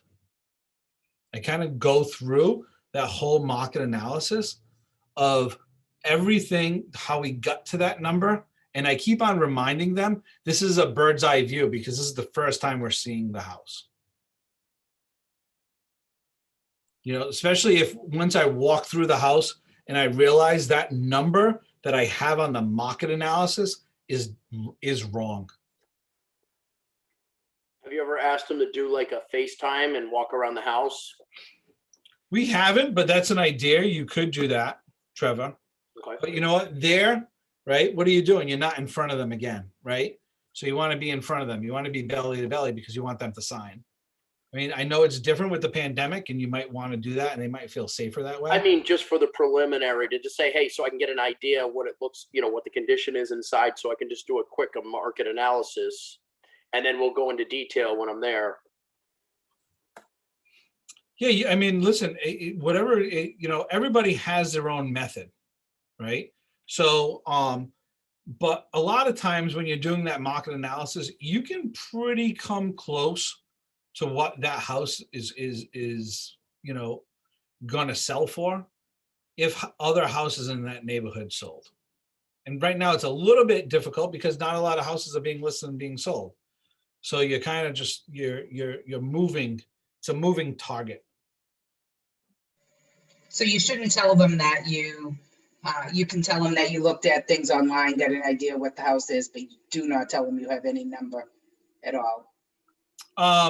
Well, yeah. So you don't tell them the number over the phone when you. No, I mean when you even the first go there, time. though. The first time. When you even walk in. If the number has changed of that market analysis, I'm very honest with them, and I tell them I'm very straightforward and say this is the number that we came up with, doing a bird's eye view. But as you walked me through, I think there's some opportunity that we need to do. If you want to get to this number, these are a couple of the things that we need to do. And I have some people to help you get there. Or maybe it's worth more than what I thought, because maybe, they did redo the basement, or, they redid their kitchen and the kitchen is to the nines. Or the curb appeal is remarkable, or their backyard is like a retreat. It's like a Zen area, with all these nice cobblestone and fire pit and nice pool, and it's a great atmosphere. And that wasn't on there. So you gotta it's a moving target, but I'm always very straightforward, and I tell my team to just be very straightforward with them. Can I ask you a question about that? Sure. Like, how do you quantify a Zen backyard? If say you have a water feature and I'm being serious. Like, so you have a feng shui backyard and you have a Good. Who's this? This is Ryan. And like, so say the other houses that you're comparing to don't have that kind of hardscape and stuff in the backyard. How do you quantify that? You look at how much, you ask them how much they put into it. And, and then when you're doing it, I'm using somewhere around 25% of the value to 50% added to it. But then you also have to look at it too. And if they kind of went overboard, then they're not getting their return on their investment as well. Yeah. Gotcha. So when I'm so I use RPR. I don't know who's familiar with RPR. But we use that to do our market analysis now. So, usually when we're on the phone with them doing that kind of questionnaire, we're asking them those questions as we're doing that market analysis. Is your neighborhood better or, worse than this house that was sold? Oh, do you know the house that was sold, on 4th Street? Oh yeah, I know them. Yep. So that house right there, do you feel, the kitchen or whatever? Okay, what kind of add-ons did you do, Ryan? You know what I mean? Oh, we redid the whole backyard. Oh, what did you do in your backyard? Oh, you know what? We put an in-ground pool in there, and then we have a nice, hardscape deck, with nice little fire pit, off into the corner. Oh, how much did how much did that cost you? So I'm putting it into RPR. Okay, so what is RPR? So RPR, so I am going to show you. Okay, let's kind of go through. All right, we're going to. Hey, Jameson, real quick, while you're pulling that up, you mentioned bringing in stagers and doing, a drone camera. how do you decide which properties you're going to go ahead and put that extra money into to do that? Do you have a certain price point? How do you determine that? You know, no matter what the property is, we typically bring in a professional photographer, no matter what, because it's your brand, right? Yeah, I get the photographer, but are you going to spend the money on a $100,000 listing to bring in a stager and do No, a drone? no, So that I was my mean- question, how you determine that. Yeah, so there's not a fixed number. We kind of just look at it and see, you know, it's a as need basis. If we have to do it. So if it's a property that's empty, we might virtually stage it and spend a little bit of money on that. Or we might not stage it at all. You know, it's kind of a, you know, I'd look at it and I'd say somewhere in the range of, if I had to put a number on it, you're probably looking at somewhere above 100,000 or so. I mean, 300,000. Okay, thank you. Can I throw out a quick suggestion? If anybody knows a designer or somebody who's very creative, rather than spend the money on staging, if you can bring that person with you to kind of help create the vision for the person, that would be just my thought. Yeah, so like, I mean, my team, we have a certified stager. She's certified. So she kind of goes in afterwards, and then she might move the couch a little bit, you know, it's a lot of times it's just using, you know, their own furniture and just kind of just setting it up where there's a little bit better flow. Jameson, So some of the growing agents on the call, like Jameson said, he's got his certified stager, part of his value proposition. If you're just getting started with this conversation, we're out of our market center 463 that emanates out of Portsmouth, New Hampshire. We've got 2 or 3 different individuals that will do it by packaging too, right? So you can get like 6 houses staged for X as opposed to going in one at a time. And again, to Jameson's point, it's part of your brand. Like when you're having that matter of fact conversation that you're commanding that your marketing price is 6 apples, and here's what happens, right?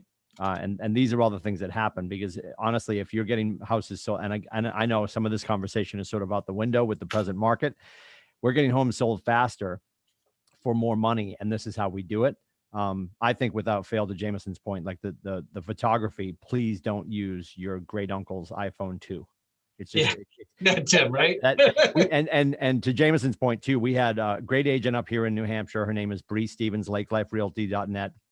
And she went in probably 3 years ago now and took an expired, and like, for lack of a better term, she's like, Timmy, we moved 2 throw pillows and did professional photography and sold it 20 minutes later for a whole bunch more.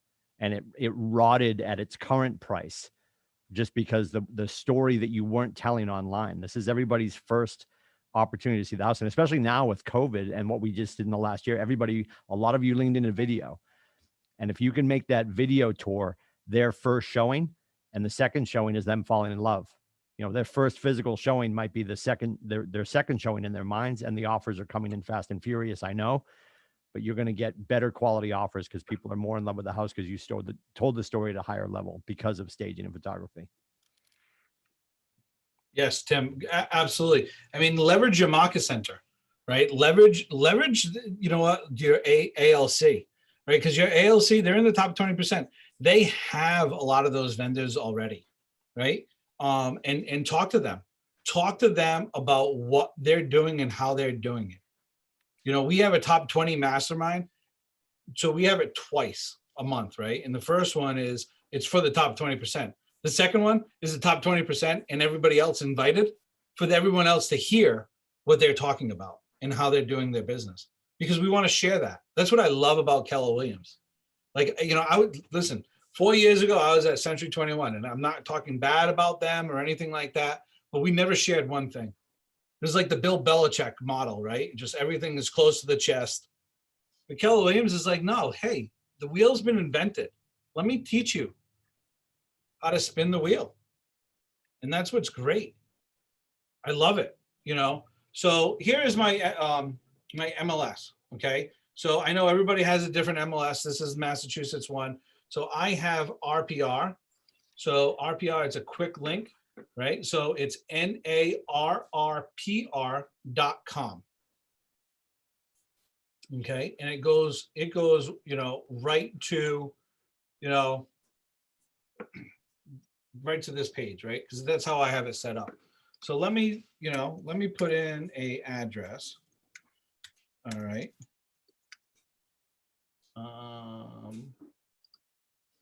So here's 268 Eastview Ave, Somerset, Mass. Okay. So right here, okay, this is a former house of mine. Okay. So I sold it. Let's see, it's been 4 years now. Or maybe 3, I'm sorry. Right. So here is the RVM. So what this is just a property estimate. Okay. That it's giving some sort of value. It's also showing the confidence level of what it's worth. But then over here, okay, it gives a range from 385 to 470. And what I can do is I can go in here and refine the value, and I can edit the comps. So when I click in refine value, okay, I can literally go through it and say, okay, this is a single family, seven rooms, 3 bedrooms, living area, year built, right? 1 full, 1 partial. Actually, I know this house has 2 full baths because I put in a bath in the basement. Okay.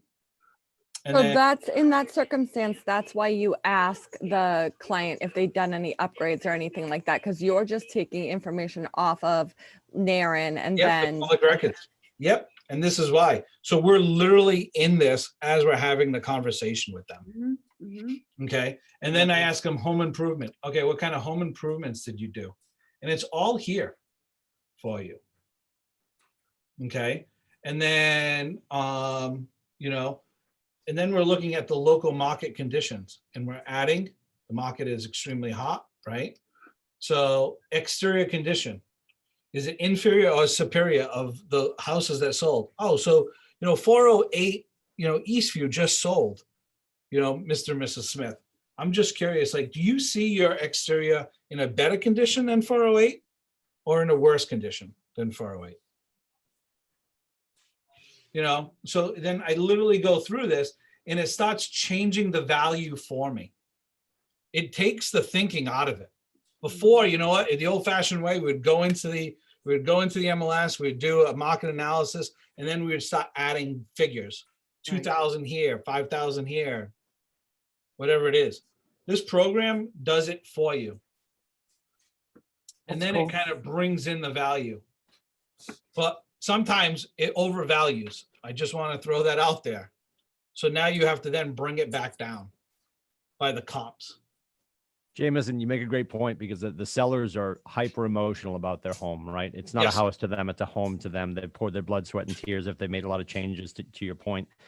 And what we need to, without saying this to our clients, we need to remind them politely, find your own words. The market doesn't care about how you feel, right? Yep. The market is the market, and the market's being driven by the value being created by the buyers in the current marketplace, right?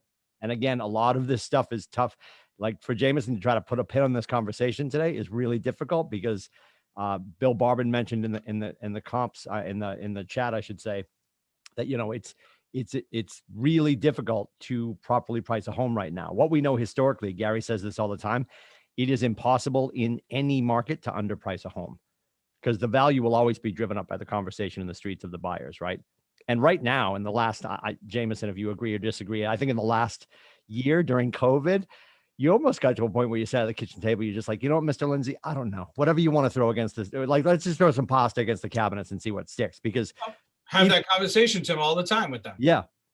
And in the last 2 days, I've had conversations with a couple of our agents, and one of our agents had something listed probably in the Portsmouth area, and he had to call an agent back and let them know that their buyer missed out after going 120 over ask.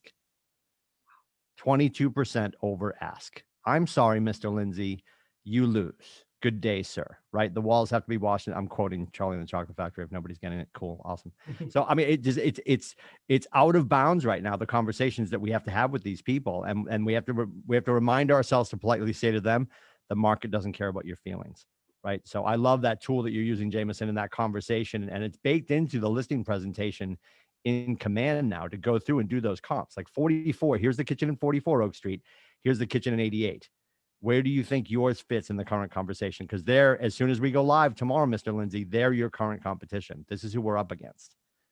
And it just brings them back down to earth, right? Well, the Lindsay sold their house 3 months ago for $8 trillion.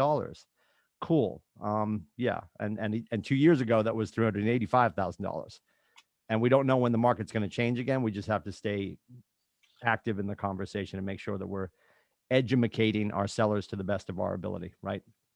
Because this conversation is going to spin real quick, Jameson. You know that. And Oh, absolutely. we're going to be buyer light and listing heavy. And then our skill set has to turn on a dime. There's going to be a shift. There's a shift happening. I can see it. It's happening already.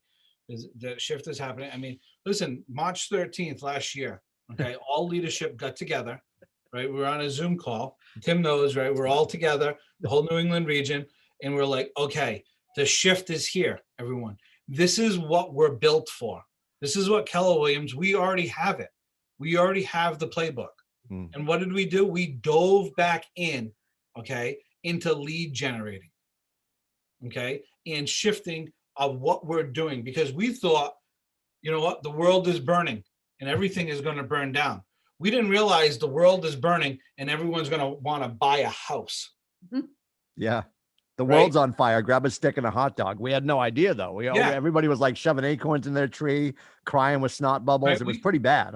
We talked about, okay, let's look through your budget. Okay, let's downsize your budget. What is it you are absolutely need? What is it you don't need? I did it myself. I looked at, listen, I got security for my house, right? Paying $40-something a month. I'm like, well, I'm home 24/7. Why do I need security? Boop, out the window. You know what I mean? Like things like that. I was just like, you know, we looked through it. My wife and I, we went through our budget. And that's something, no matter what, though, you know, learning. And I dove back into the shift book for, you know, second time, but I really, you know, really dove into it and I taught it, which how do you learn? The best thing to do is teach. Right. So by teaching it to all my agents, I realized you should be doing that on a regular basis.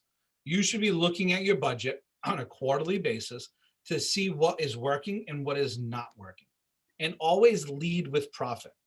Because a lot of times what happens is, okay, we get away from things because it's the easier way to do it. The shiny object, let's buy leads, right? And not lead gen. Yeah. Let somebody else do it for you. So what's going to happen is, and this is why, you know, I say, hey, no matter what the house is, we bring in a professional photographer. We make sure that, you know what, it's our value proposition. So every house is treated like it's the only house that we have. Right. And we leverage it. Even, listen, we could throw it on the MLS, everybody. My 5-year-old daughter could go there with my iPhone, take a couple of pictures, click on a bunch of different check boxes in the MLS and hit active and could sell that house. Sure. Okay. Not even showing it either, people, because we're getting offers now, sight unseen. Yeah. So what you need to do, though, is you need to slow the process down just a tad for you. Okay. So you can leverage it to then get more. So you're not, you know, paddling upstream the whole time. So what is taught? I mean, right? I mean, look at, I mean, I have, it's on my desk. Yeah. That's right. Every single day. I was just going to reference both of those, James. Look at that. Honestly. Right. Yeah. Tim and I. Yep. Right. I have the Cliff Note version, everybody. Right. Yes. Buy it. Buy the Cliff Note Viral version. bound. Yes. Right. Well, Jameson, you make a great point too. And Bill Barbin had thrown this in the chat. Bill Barbin's point is the condos in North Conway and the Conway area, second home market, they are selling like Lay's potato chips, right? Absolutely. And I've that lost. being said, like Bill Barban said in the chat, the pictures aren't to sell this house. As soon as I push play, it's sold. The pictures are for the other sellers to see my standard, Yes. to get more inventory. Because if I maintain that standard, it doesn't matter, you know, whether things are selling. Well, it doesn't matter what the pictures are. And to the point that Jameson just made, the house is going to sell. The photography is the standard you're upholding for when times change. And to Jameson's point, this is without fail, this is the blueprint for the business, right? And this, as he mentioned, the shift, this is not a singular event like, oh, I should have read that March 13th. I wasn't ready for the shift. This is a playbook for the activities. Yes. The shift is not a singular event. Like, oh, I missed it on March 13th. We always joke, when do we get to talk about the shift? The day it happens, right? If you're always practicing these activities, the playbook for the activities, you'll be insulated that you'll always notice a shift. You just won't feel it. And like Jameson said, we discussed as a leadership group within New England that we're wired for this. We're always playing in this education conversation. Like, there's not another brokerage that's doing a month-long series of classes to make you guys better at the stuff you don't want to do. How many people want to make the donuts? Don't raise your hand. You'd be lying. Nobody wants to make the donuts. We just want to sell them. But the jobby job portion of this career that will get you to HGTV is lifting the 80,000 pound phone and having the conversations, and then knowing what to do and how to behave at the kitchen table, which is what Jameson's doing for us today. Thank God. Right. I tell you, I tell all my agents this all the time. 99% of it is not selling in this business.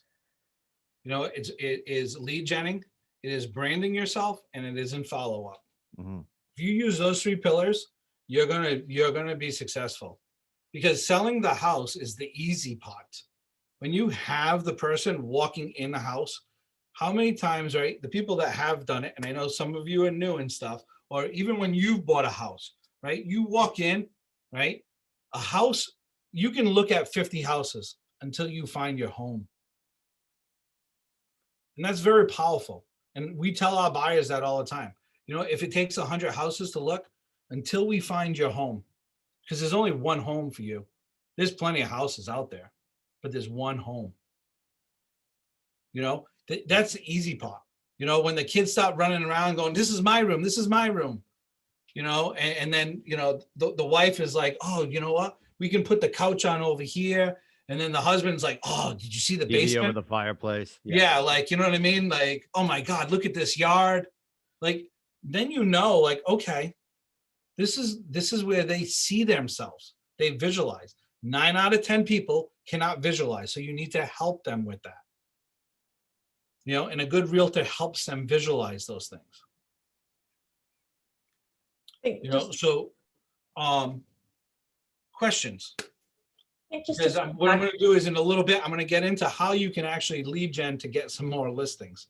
Good. I think just to circle back to the RPR question too, the important thing to understand is it's from the National Association of Realtors. So when you're a member, which everybody should be, when you become a member, you get activated, or you might need to physically activate that yourself to be able to take advantage of it. So just be aware of that. Yeah, thank you, Tammy. Absolutely. Can I ask Right, one question about the RPR? Yeah, sure. So I guess I was under the assumption that when you do a comparable market analysis, you needed to put in other properties that were sold or listed near the home that you're doing the market analysis on, but you didn't do that. Oh, well, I'm going to show you that, right? So that is actually the next step. Oh, sorry. Right? Yep. No. Hey, listen, good question, right?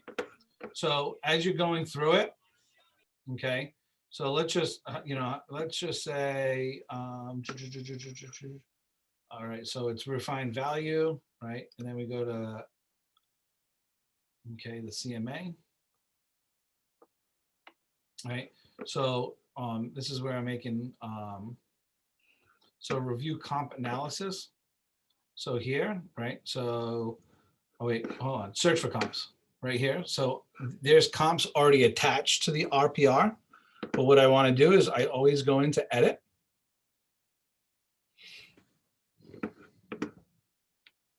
And I'm just kind of doing a quick version. So I'm just going to go to search. Okay. And it's going to start showing me everything in that neighborhood that closed. If there's a star next to it, that means they used it with their RVM on it. Okay. And then you're going to click a few of them. So hypothetically, let's just say I click this one, and this one.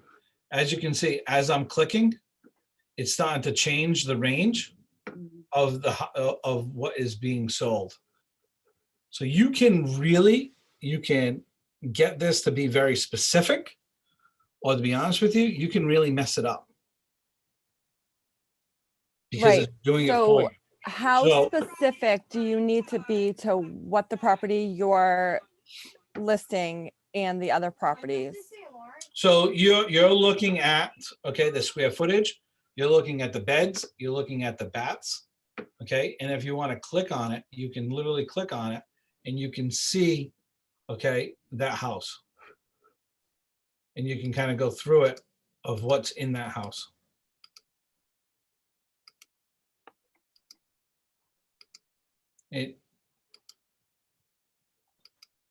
Right, so this is a lot of outside. This is now it's the interior pictures.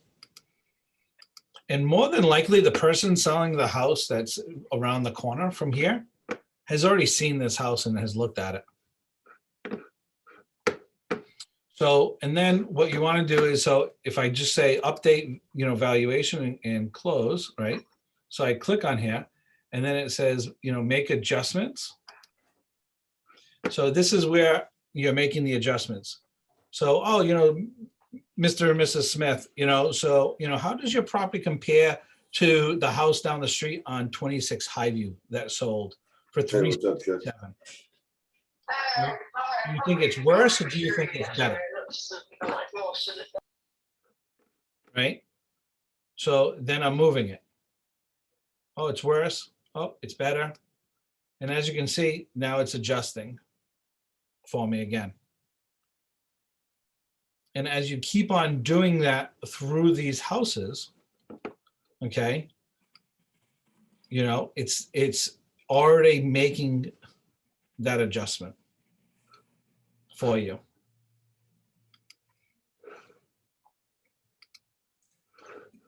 Does that make sense? Does that help you? Yeah, so I guess if we're looking at the property and one of the properties we're comparing has one more bedroom than the property that we are listing, then we have to bring it down basically, or is it a? Yep, you're going to make the adjustments here. So it actually walks you through step by step, right? And then you're going to make the adjustments, okay? So if the house that you're comparing has less bedrooms, then your house you're listing is in better condition than that one. Okay, but we're not specifically saying, okay, well, it's $2,000 less because of the less bedroom or anything. It's kind of doing it for us. Yep, it does it for you. And then how many different properties do you usually use? 3. Okay. Thank you. Yeah, I mean, if you start getting too deep into it, it all depends. I say 3, but if it's a unique property, then you're going to have to use more. But you just got to kind of, every transaction's different, but a lot of it is the same, if that makes sense. Right? So if you use the same method of getting there every single time, you're going to get there. James, I have a quick question. Sure. I'm sorry. My name's James. How you said this can be found in the MLS? So in MLS PIN in Massachusetts, I don't know how it is in New Hampshire and Maine and Vermont. It's right there in my MLS for like favorites. Okay. But if it's not, this is the website is NARRPR.com. You have to be a realtor, which I believe everyone in Keller Williams is. Yes. And this is everybody says, well, why do I pay all this money? Why do I pay the $600 and $700 to be a realtor? Using RPR alone is worth it. Okay. So, I mean, my OP, who's a broker, so he, last year he did a little bit over $75 million. He does REOs. He's a big REO agent, Cliff Ponte. and did about 250 or so transactions.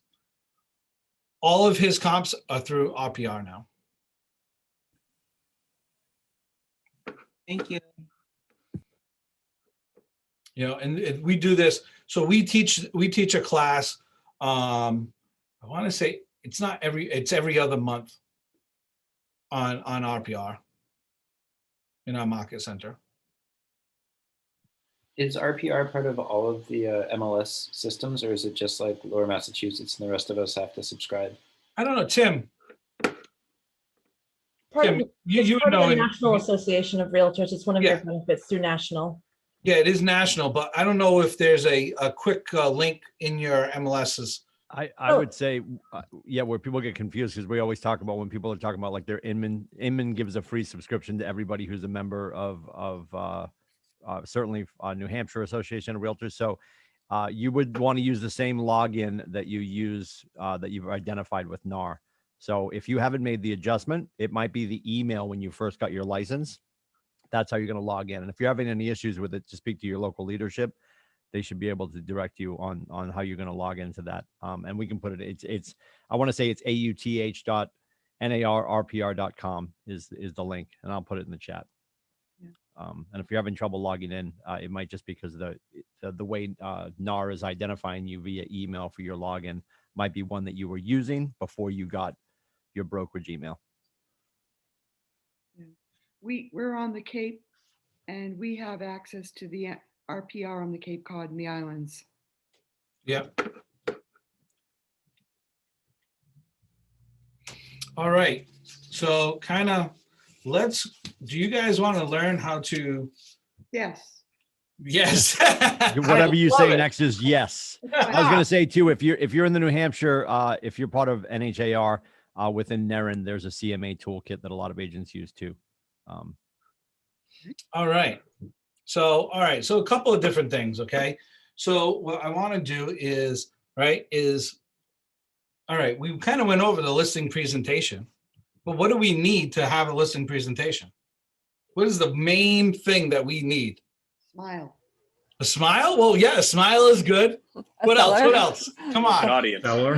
You need an audience, right? You need somebody. You need somebody to do the listing presentation too, right? So I just want to kind of go over a couple of little things, all right, where there's the tools for you. And I'm kind of going a little bit off script, okay, in Ignite, but I want to kind of go over this is with the lead generating, okay? It is part of the script, okay, of this, but so we went over the listing. Is everybody comfortable with that first, the listing presentation and where to find it? If you're not, it's okay. And we can kind of just go through and I can kind of show you quickly like what to do again. This is an opportunity. It's okay to say, hey, slow down, Jameson. No? Okay. So Question. Yes, go ahead, Shirley. Yes. So I have a listing presentation tomorrow. Yep. Awesome. Thank you. It's a condominium. I'm brand new agent. It's a condominium. So I had I guess what we would call a pre-listing questionnaire. That's all so I asked her a few questions and she said that she just refinanced and she really wants the most money she could get. And I was like, okay, no problem. So I'm wondering how the fact that she just refinanced is probably affecting it a little bit, just because she's got to paying double the closing cost. Okay. So, and then the assess, I guess I'm a little confused on, she just got appraised as well, right? So let's say the appraisal came back with 300 and she wants like 370. How can I bring, the best out of it? Or how can I present that to her? Well, condos are actually really easy to comp, I find, because it's literally going into public records, into your MLS, and looking at that entire association and what has sold there. Because that will dictate to you of what the value of and what the person can sell that property for. Okay. So what I would do is I'd advise you to go into the public records, into your MLS, and then see every condo unit that is sold there in the past year. Okay. And if you can't find that, if nothing is sold over there, Shirley, then find a like property of condos and use that, because that's typically what the appraiser is going to use. Okay. Okay. And sometimes when people are refinancing, the appraised value could be a little bit different, and it all depends how they did the appraisal too. Was it a drive-by appraisal? Was it a bird's eye view? Did they go into the property? I would ask to look to have a copy of that appraisal and see the comps that they used as well. Because now let's say they did the appraisal 3 months ago, and a couple of comps that they used is, maybe from another condo association down the street. But now those condos just sold for an additional, there's another condo now that just sold for an additional $20,000 over there. So that changes the value. Or if nothing's changed, then that's where it's at. Oh, okay. Okay. I also wouldn't assume about closing costs, because a lot of lenders right now are paying the closing costs to get people to refinance. Yes. Okay, thank you. Yeah, thank you, Carrie.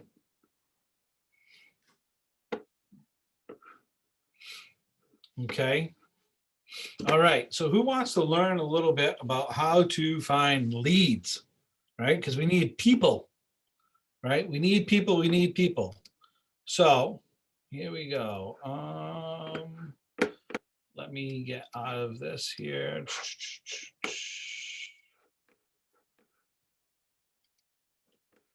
On here. All right. So, first and foremost, right, I'm going to teach you command, right? Keller Williams leadership. That's what we do, right? We show you where you can get the leads. Okay. So easiest thing, right, is in your campaigns. Can everybody see my dashboard? Yeah. Okay. So you're going to go to campaigns.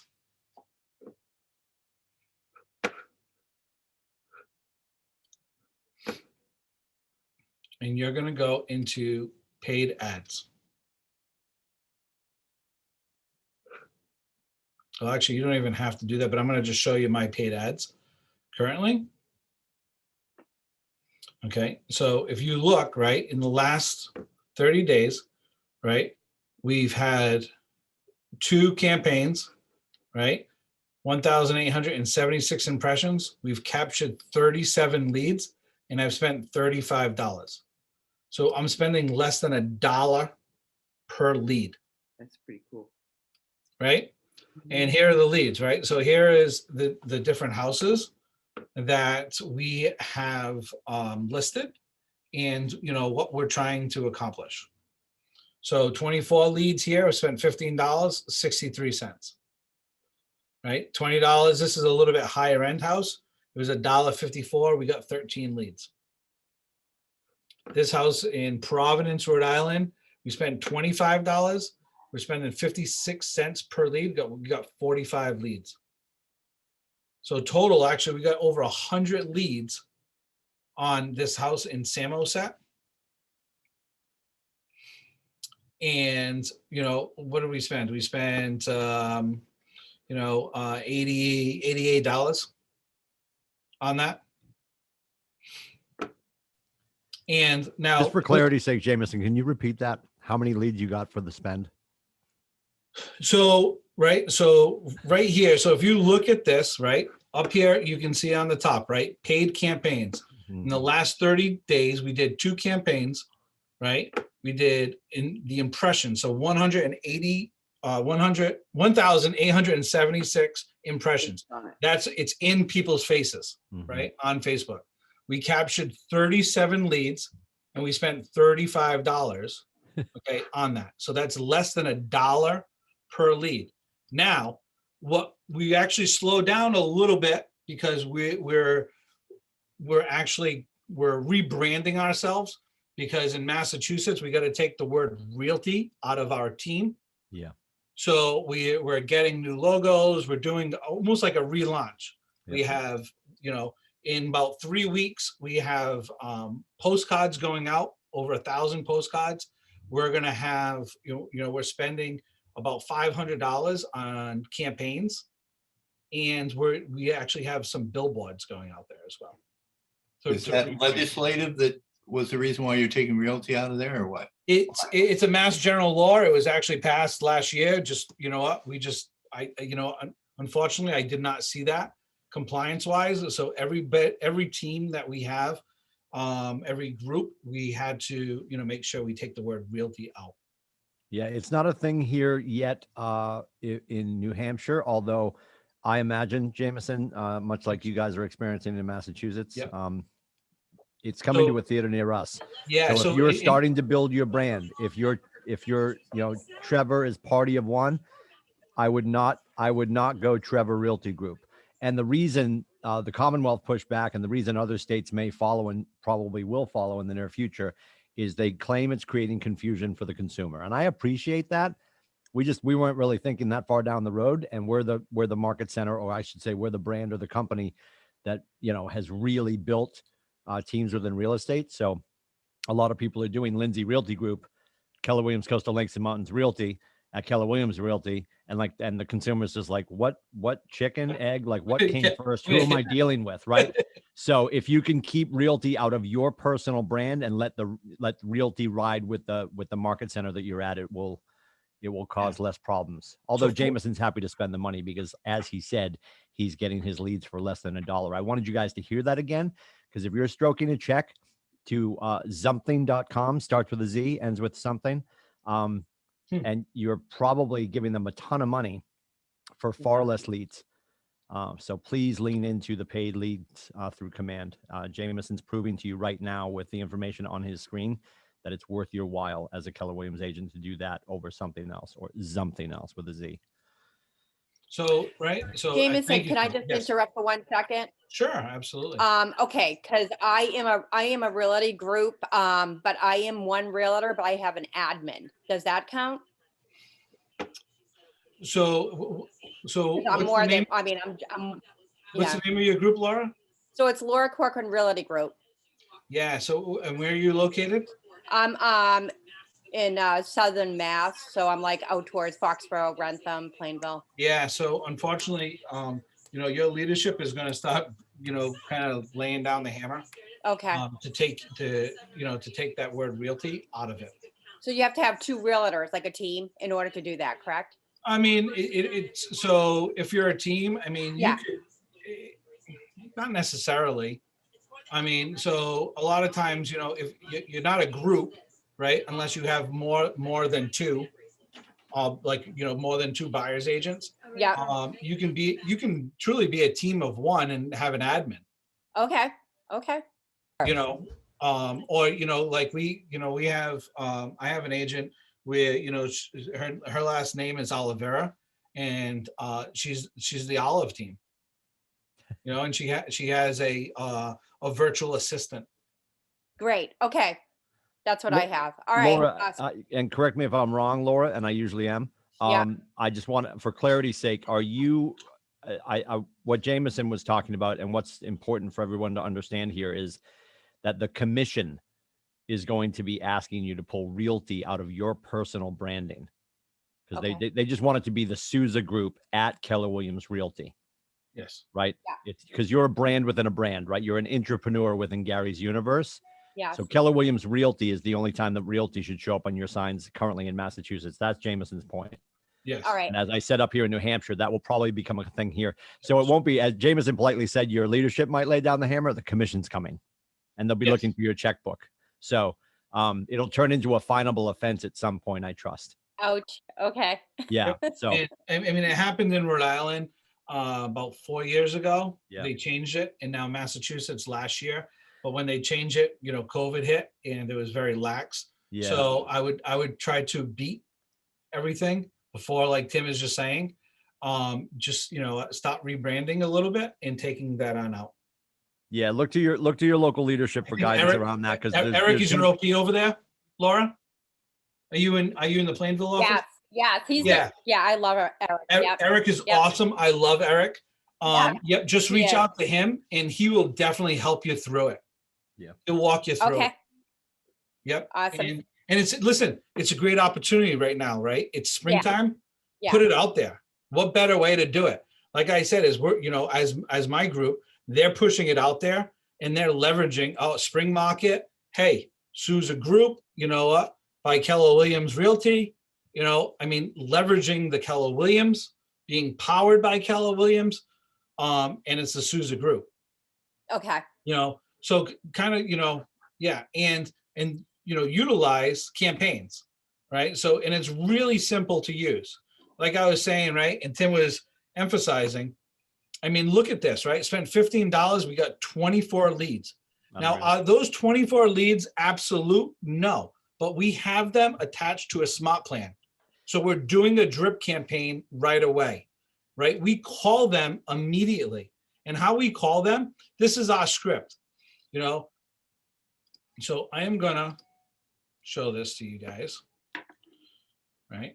This is all between us. And I know this is all Facebook Live and everything, but so here's a person, right? So Kathy, right? So Kathy has her email address, phone number, and capture lead. I'm just gonna take it down just so it's not on the screen all the time. Can you put it back up? I didn't get all of our phone numbers. Yeah. No, so, but right. So out of those 24 leads, so Kathy is getting called and it's like, hello, Kathy, how you doing? Jameson Sousa from the Sousa Group. How you doing today? And Kathy's going to say, good. Like, why are you calling me kind of deal. And just say, oh, hey, I saw that, you're looking for more information about 5 Baker Street. And I was just wondering if you had any questions. I'm here to help you. Really simple, not in your face, not like a dog on a leg, kind of, so to speak. It's just asking them if they need more information. And I'm going to create a campaign real quick for you to show you how quickly it can be done. Okay. And a text message is going out to them, and also an email is going out to them. And then now we then put them on a smart plan with a neighborhood nurture right away. So now we're dripping them. When a lead is captured, is their information is automatically put into our command? What? When a lead is captured, their information automatically comes into command? It does. Okay, and then we have to then add it to our contacts, or? Oh, it's already in your contacts. So if I actually went back, right?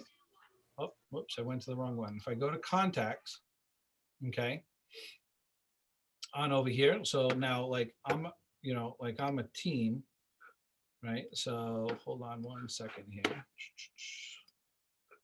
Hold on, this is going to take a second.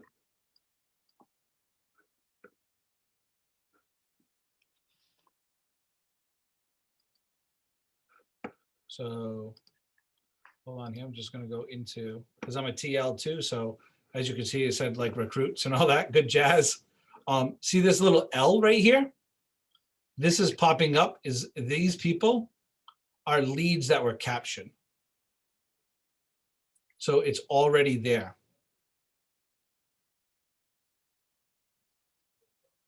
Does that make sense? Okay, so it automatically goes into your contacts. That's why, like I said, so first and foremost, you want to capture more leads. You want to get their data, right? What you want to do is your sphere of influence first, right? Your SOI. Send them out an email. Send them out a text message. Text message is the best, right? Hey, Joe, how you doing? Haven't talked to you in a while. I don't know if you noticed, but I started up a company, over at Keller Williams, started up this business, and I really, I admire you and I respect your opinion. And I'm wondering if you could check out my website and log in and tell me 2 good things that you like about it and something that, there's an opportunity that I need to add to that. Why am I doing that? Because I probably don't have, you know, I forgot the person's name I used, but we'll say it Joe, right? So Joe's all his contact information. I might have his phone number, or I might have just his email, but they're logging in. When they log in, they actually have to give me their data, and it automatically goes into the contacts. Okay, so here, right, I'm going to go to create new campaign, social ad, okay, advertise listing. I'm going to do one that just came up, right, on Clearview. Let me move faces on over. This is Facebook. I'm going to go, right, I'm going to advertise listing. That's my goal.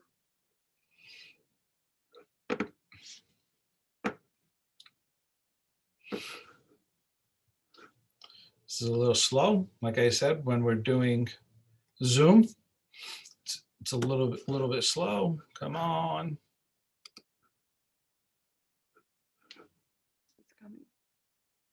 Come on, everybody.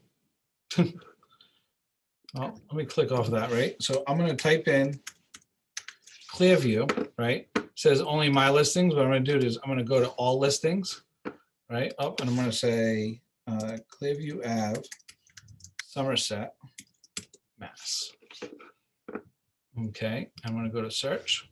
And here it is 38 Clearview Ave. I'm going to select it. Okay, and look what's already here. Okay, what is on the main copy? Enter headline. Right. I'm going to put home for sale in Somerset. Right. I'm going to say market is hot. Won't last. Okay. So I have the listing. I have my ad text, right? I'm going to configure what I'm going to do. I'm going to add a couple of other pictures. Okay. So I'm going to look at, okay, kitchen. People love seeing kitchen, right? Because when you have a party, where do people hang out? They usually hang out in the kitchen, and they also hang out in the backyard. So I am going to do this right on over here. Okay. Always include ownership. Each office is independently owned and operated, right? I'm going to just apply that, make sure it's there. Okay. I'm going to save add media. Oh, whoops. Where is, oh, I know why. So hold on 1 second here. I need my logo. Hold on, everybody.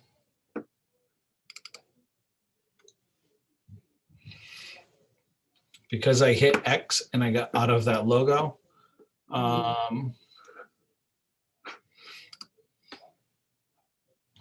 Hold on. Let me find it on my computer here.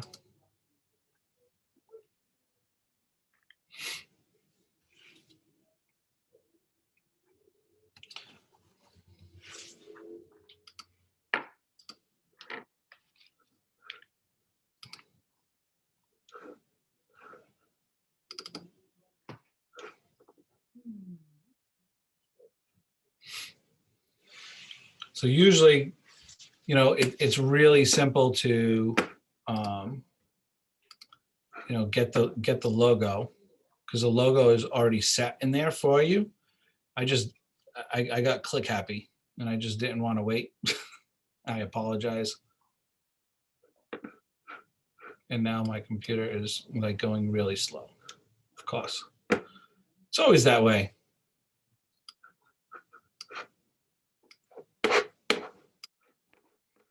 Let's see if I have a logo on my screen here.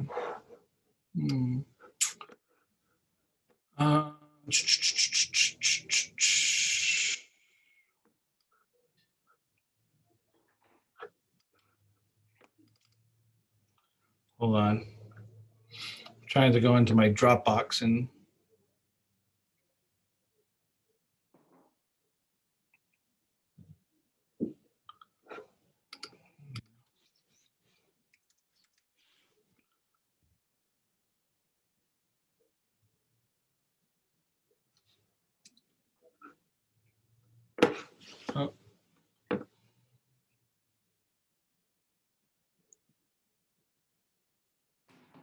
Hold on.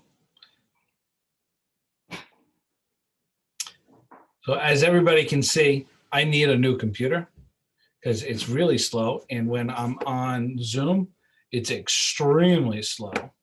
I'm just glad that for once in my life, I didn't have anything to do with writing this software. There you go.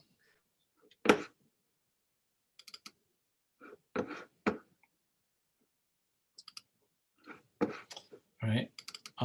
And this isn't a software thing. This is just my computer. We're actually,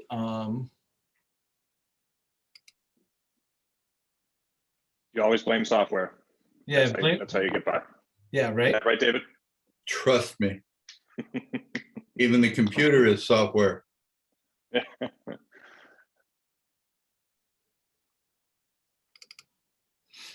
So what I'm going to do is, hold on here. It should be popping up right now. So I got to go into my Dropbox. And that's slow today.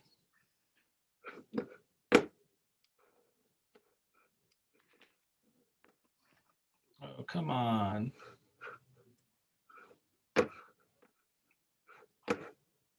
Well, while that's happening, okay, I'm actually going to configure the Facebook, right? So as that is, so I'm going to go to account, okay?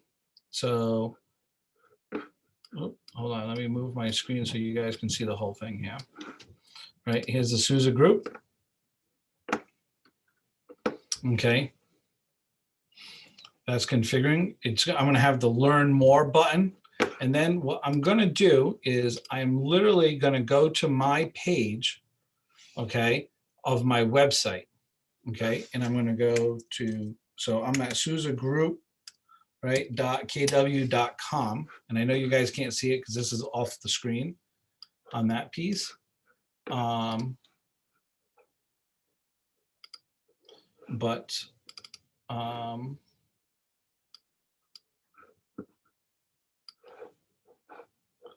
on here.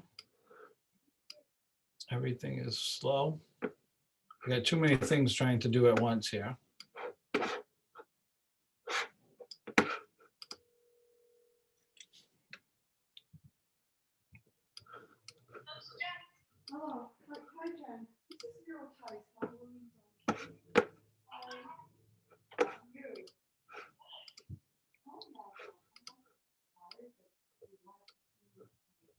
Hold on here as we go through this.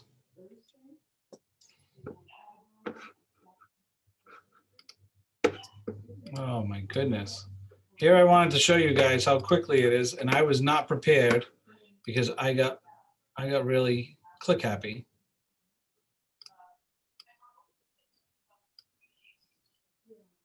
Happens to all of us. Yeah, right?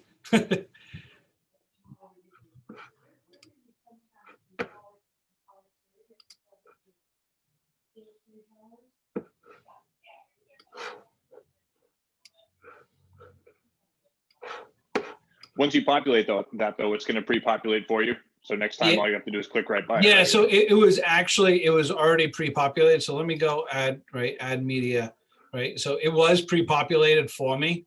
And what I did was I just got click happy. I didn't want to wait because it was in the Zoom. So here I am, I'm populating it now. It's going to take, I get the circle. Oh, and there's, so you guys see the logo, right? So hold on here. I'm going to drag it and put it in. All right. Hold on here.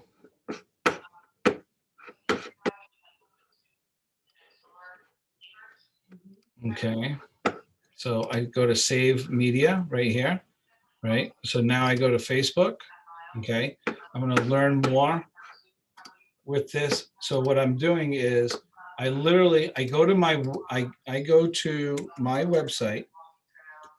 Okay. And I type in that address and I'm going to get the URL off of that. So you can't see that on this page. But you literally go, so my address, my URL is souzagroup.kw.com. I look for that property, I copy it, and I paste it, okay, right here in the follow-up destination. The reason why is because if they're clicking learn more, what's going to happen is it's going to prompt them to do a data grab, okay? But then once they give the data, then what I want to do is I want to make sure, okay, that they're going somewhere to learn more about that property. So it's literally going, okay, to my page, and I'm going to stop the share over here. Hold on here. And then you're going to see, and I'm going to share this page. And as you can see, it's sharing. This is where it's going to go. And this is on my website, my landing page. So if they go to Ask Agent or they want to schedule a video tour, it's going to go to me.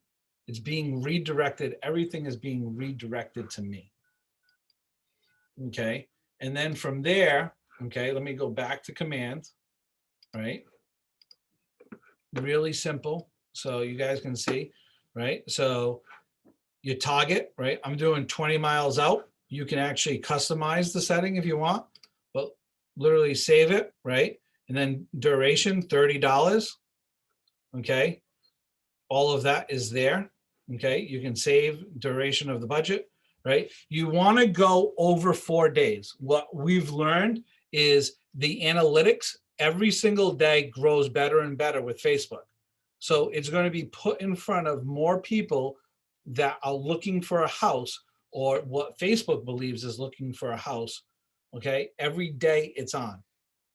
Right. So I'm looking at this and saying, okay, well, maybe 10 days might be too long. So I might cut it down to like 7 days. Right. I'm spending $4.29 per day. And one thing I do want to add, I want to go back to Facebook. Okay. Right. And I want to actually go into custom settings, and I want to add some interest. Right. So with the interest, like I might add, you know, let's say homes.com, right? I want to add another interest, and let's say, you know, I'm going to type in the word realtor. So realtor.com, realtor.com pro. And here's a couple of other, you know, targeting areas. If I want to narrow the audience, I can narrow that audience, but we're going to just do a simple one. And literally, right, I just want to make sure, configure everything is there, save the ad as text. Okay. And then I go to, this is my ad. This is what it looks like. Okay. In a web. Oops. What did I just do? There's me being click happy again, everybody. Jameson, Yes, Emma.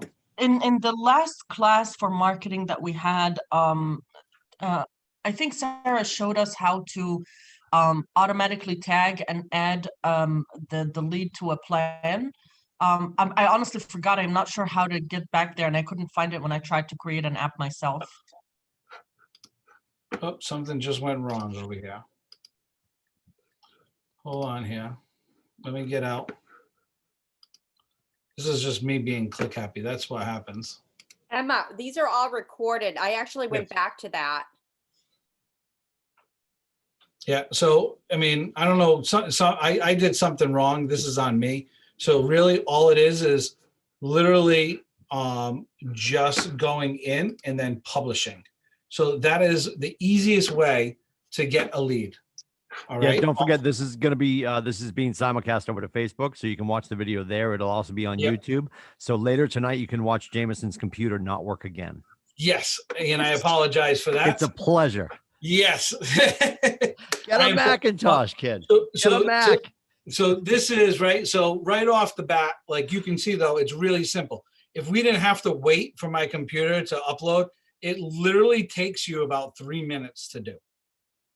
Okay. Now that's just that is the easiest way. Use commands, use the campaigns, go through that. Okay. Another way, okay, is what I want to show you is I want to show you, now not everybody has this same MLS. So everybody's MLS is a little bit different, okay? But in Massachusetts, you have the MLS, okay?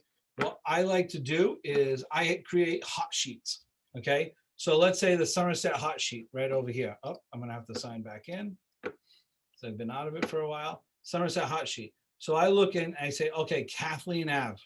So Kathleen Ave right here. So I take it, right?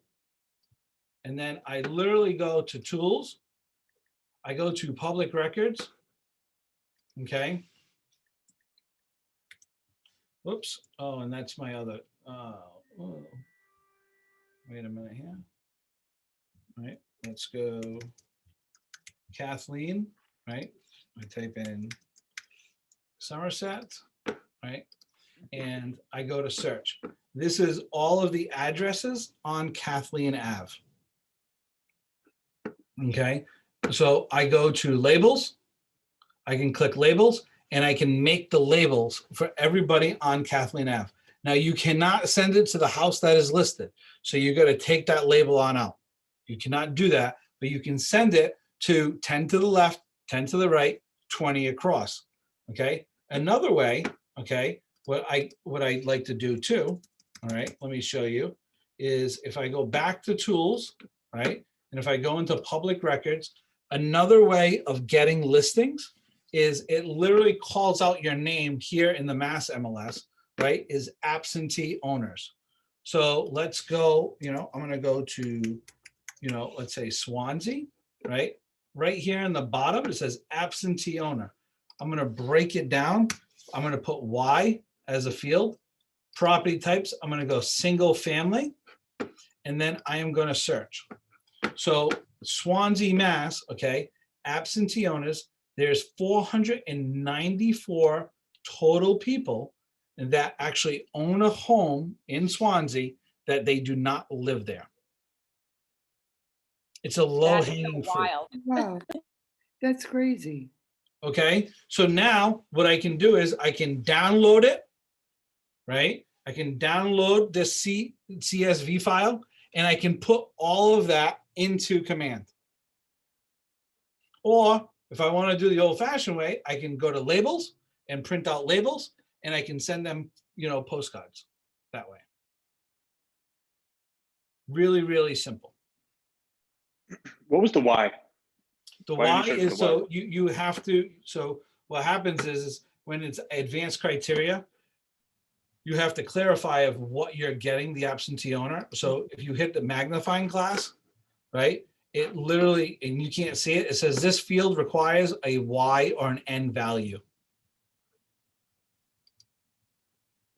Well, and just a larger project around that. If Jameson starts to have conversations with the 418 people that own and cash flow property in Swansea, stands to reason those individuals also have additional properties in their portfolio. Absolutely. So if they're not looking to sell their property that they're cash flowing in Swansea, maybe Somerset, maybe New Bedford, maybe South Boston, like who knows where else they own property, right? So just to make the initial phone call of, are they interested in capitalizing on the current net and listing their home? Well, not this particular property, although I have 16 more. Excellent.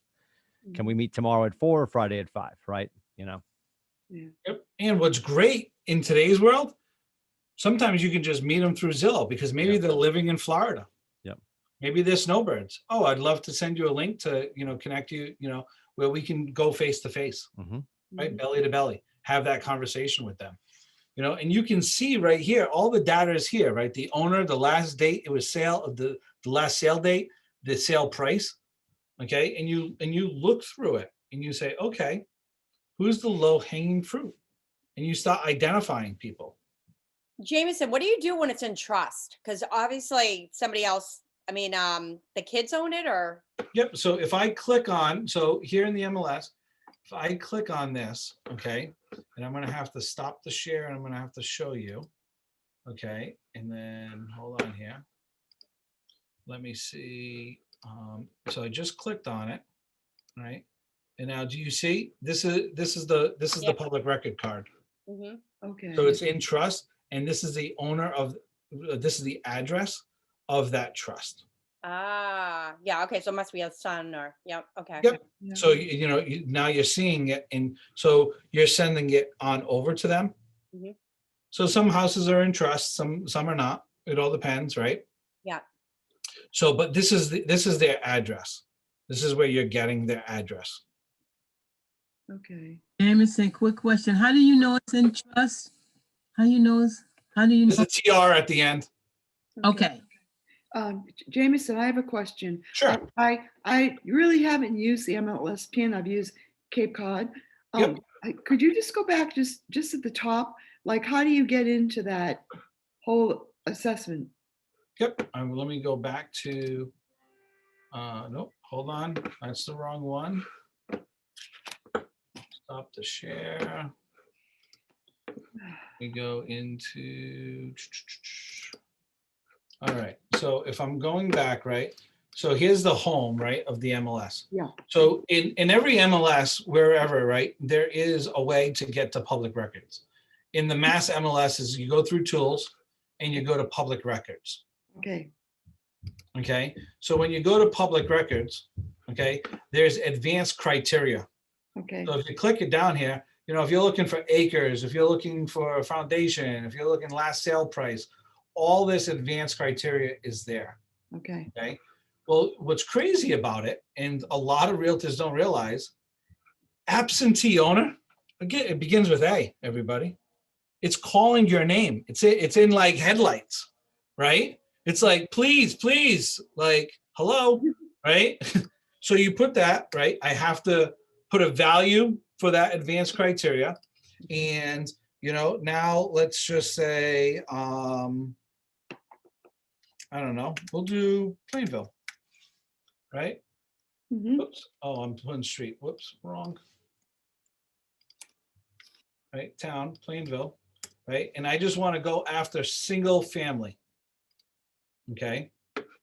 And now I go to search. Oh, I spelled Plainville wrong. That's why. Nope. How do you spell? Spelled wrong. PLAIN. Oh. You're missing an I. I. Yep. N. Yep. That's right. Oh, my bad. So See? you get an extra N in there. What do I have? Oh, I have an extra N. Yep.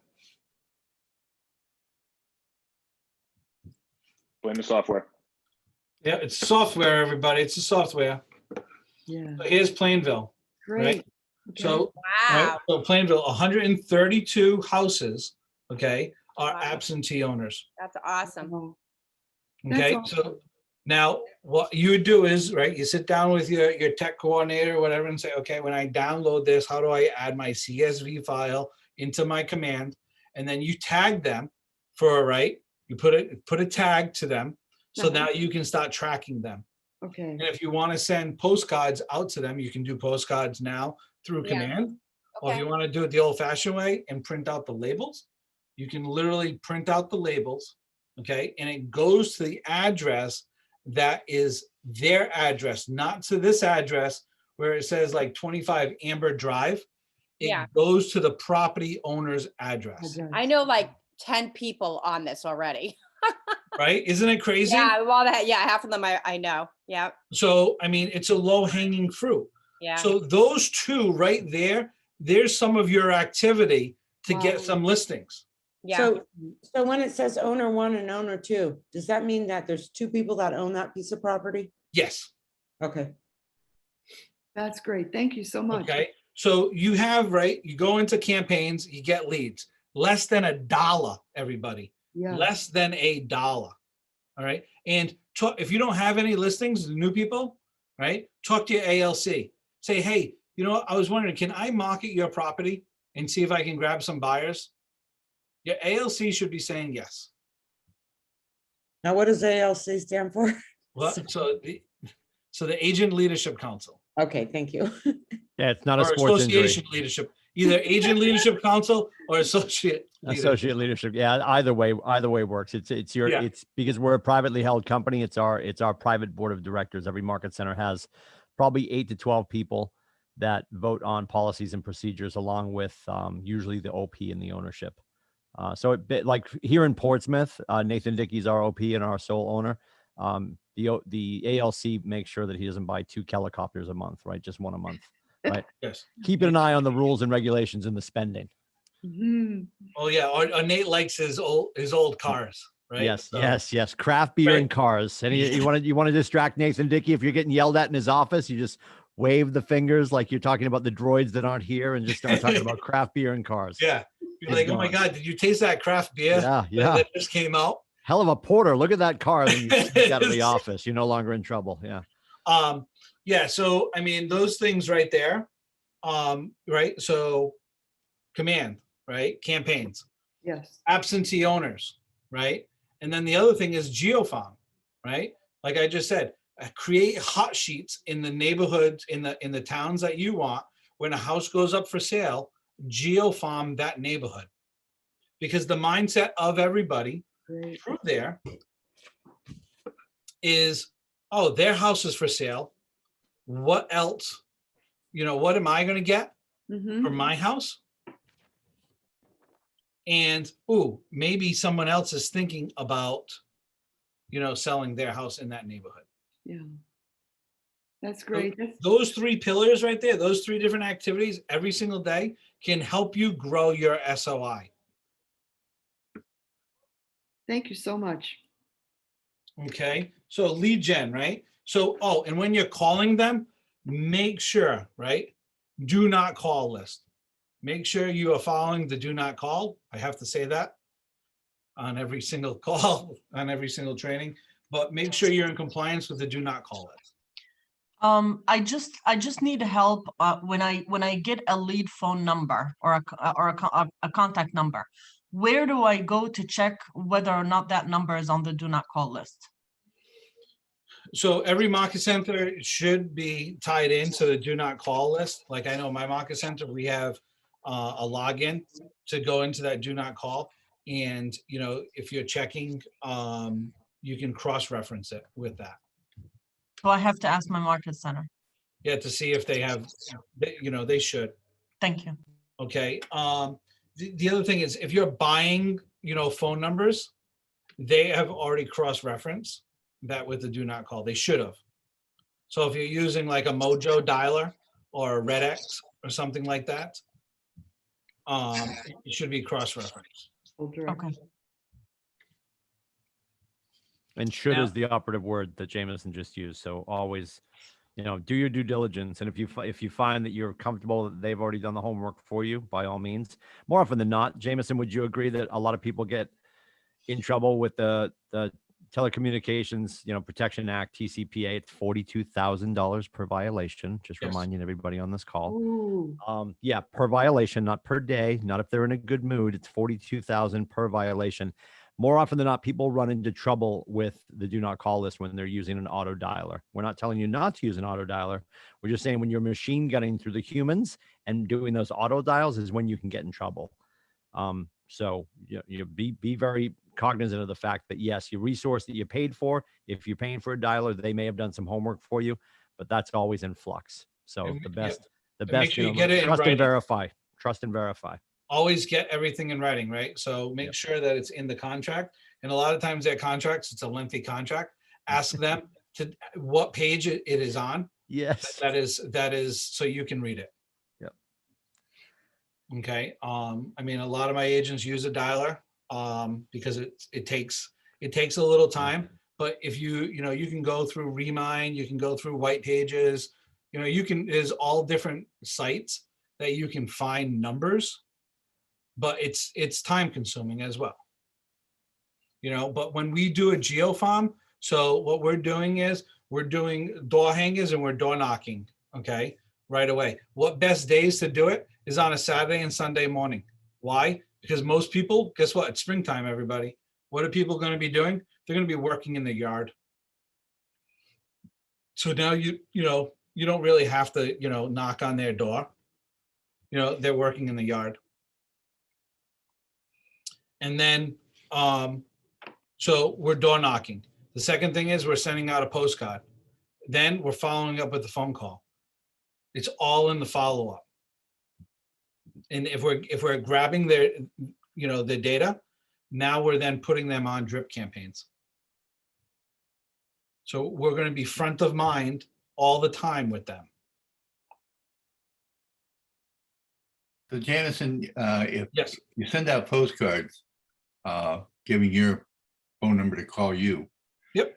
You don't let it go passive. You go active. You find out what their phone number is and you call them. After a certain period of time, what? Yeah, so usually it's like 4 or 5 days after we've done the postcards. So what we're doing is we literally, what we want to do is we want to door knock and send a postcard on the same day, because right, the Postal Service is going to be a couple of days behind. So you're hitting that neighborhood and you now having a postcard being delivered, the next day or the following day. And then a couple of days after, you're following up again with them. But now you are talking, you're trying to talk to them in person. Or you can change it, you can shift it. It all depends how you like to do it. I'm just giving you one model. Yeah, but definitely stay active on it. You have to stay active. It's not just a one-time hit. Most times it's not.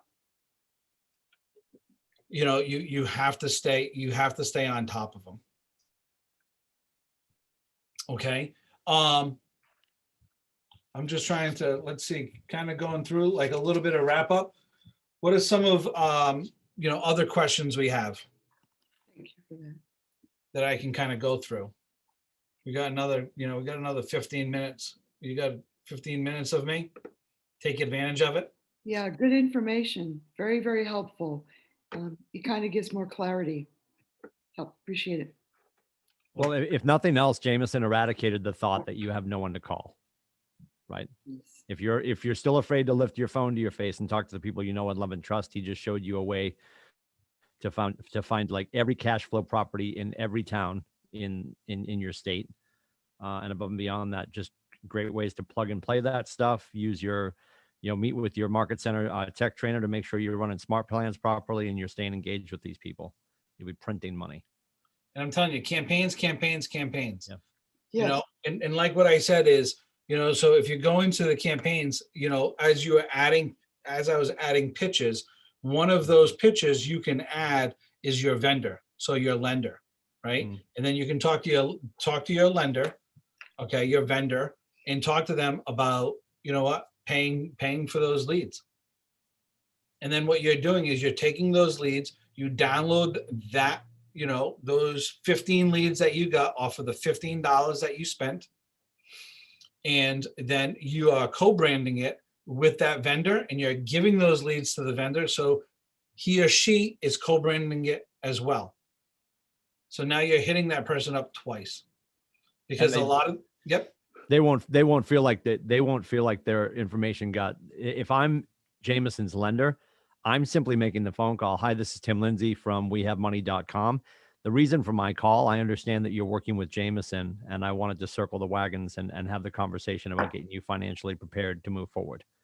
It's not like, hey, he sold me your name and number on a street corner. Like, we want to make it sure like, they understand it's all under one big tent, right? Yeah. Everybody's coming in as a team to care on them at once.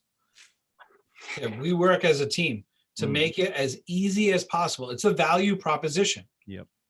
More and more, you're seeing these small little brokers popping up. You're seeing more and more people getting their license because they're like, oh my God, look at, oh, John Smith, you know what? He said that he sold $25 million last year. Oh my God, he's rolling in a dough. I'm going to become a realtor. What people don't realize, being a realtor though, there's a lot of work that goes into it. Right? There's a lot of work that goes into it. And there's, it is time blocking. It is literally setting up your day, okay, for the following day, the following week, the following month. What you do today affects you 30 to 60 days out all the time.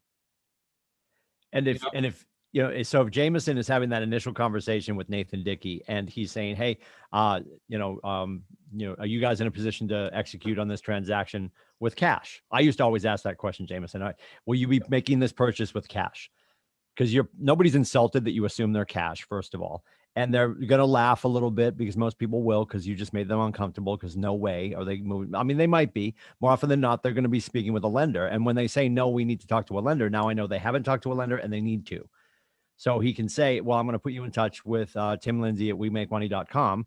And then when I get in touch with them, it's just, I've already been introduced as a piece of their team, and that's super important, that we're, making sure that people understand that because if they push back, if the Dickies push back and say to Jameson, oh, we're not ready to talk to a lender, they've told Jameson in this current environment everything he needs to know. I mean, not that Jameson, you would continue to peel the onion to find out why they feel that they can wait. But if they truly don't want to wait, oh, we're just looking. Nobody right now in this market can look. I mean, you can. We'll show you a picture. It'll be blurred because the house is already gone, right? Like, I mean, you can look, but if you're really looking to execute a transaction in the present day, you have to be. So our speed, right? That's the only thing we have right now in this current environment as realtors, is the speed in which we get them the information they need to move forward. And if they aren't willing to move, speed of the leader, speed of the pack, if they're not willing to move that fast, you should be moving your attention to the person who is. Does that make sense, everybody? Because it's all, yep, 100%. Tim is right on the ball on that. Right? Is you have to get back to your client as quickly as possible. And if they want to go see a house, you got to try to get them into that house as quickly as possible as well. And you need to have the honest conversations where some people say, well, I don't want to spend, more than what the house is listed for. I don't want to overpay. Well, no, you're not overpaying for the house. Okay. It's, what the house is worth is what the market bears. Yeah. And if you're willing to pay X amount over, well, that's what that house is worth. Listen, I am working with, a great agent up in North Conway. And I know we have some North Conway agents and, have some great agents there. Like, I'm trying to buy a condo, okay, on the base of Mount Cranmore, everybody. I've put an offer in 3 different times now. The last offer, I went 60,000 over, okay, with cash. I recreated my portfolio so I could basically take out cash and then put it back in. So bank that I use is willing to just give me that line of credit. I went 60,000 over, okay, close as soon as they want. Yesterday. Yep. And haven't even seen the place, sight unseen, no inspections, and I still did not get it. Wow. And you know how long the property was on the market for? 17 minutes. Yeah, probably close to that, Tim, right? Maybe a little bit less, I think. Yeah. Honestly. And they all had, they had, the offers were already in hand, within the first hour. If you can see Bill Barber on Yeah, your I'm screen, finding guys, all that's 7 homes are Cranmore behind him. That's not a green screen. That's his deck. Oh yeah. So Bill, right? That's beautiful right there. Are you in the ski mobile condos there?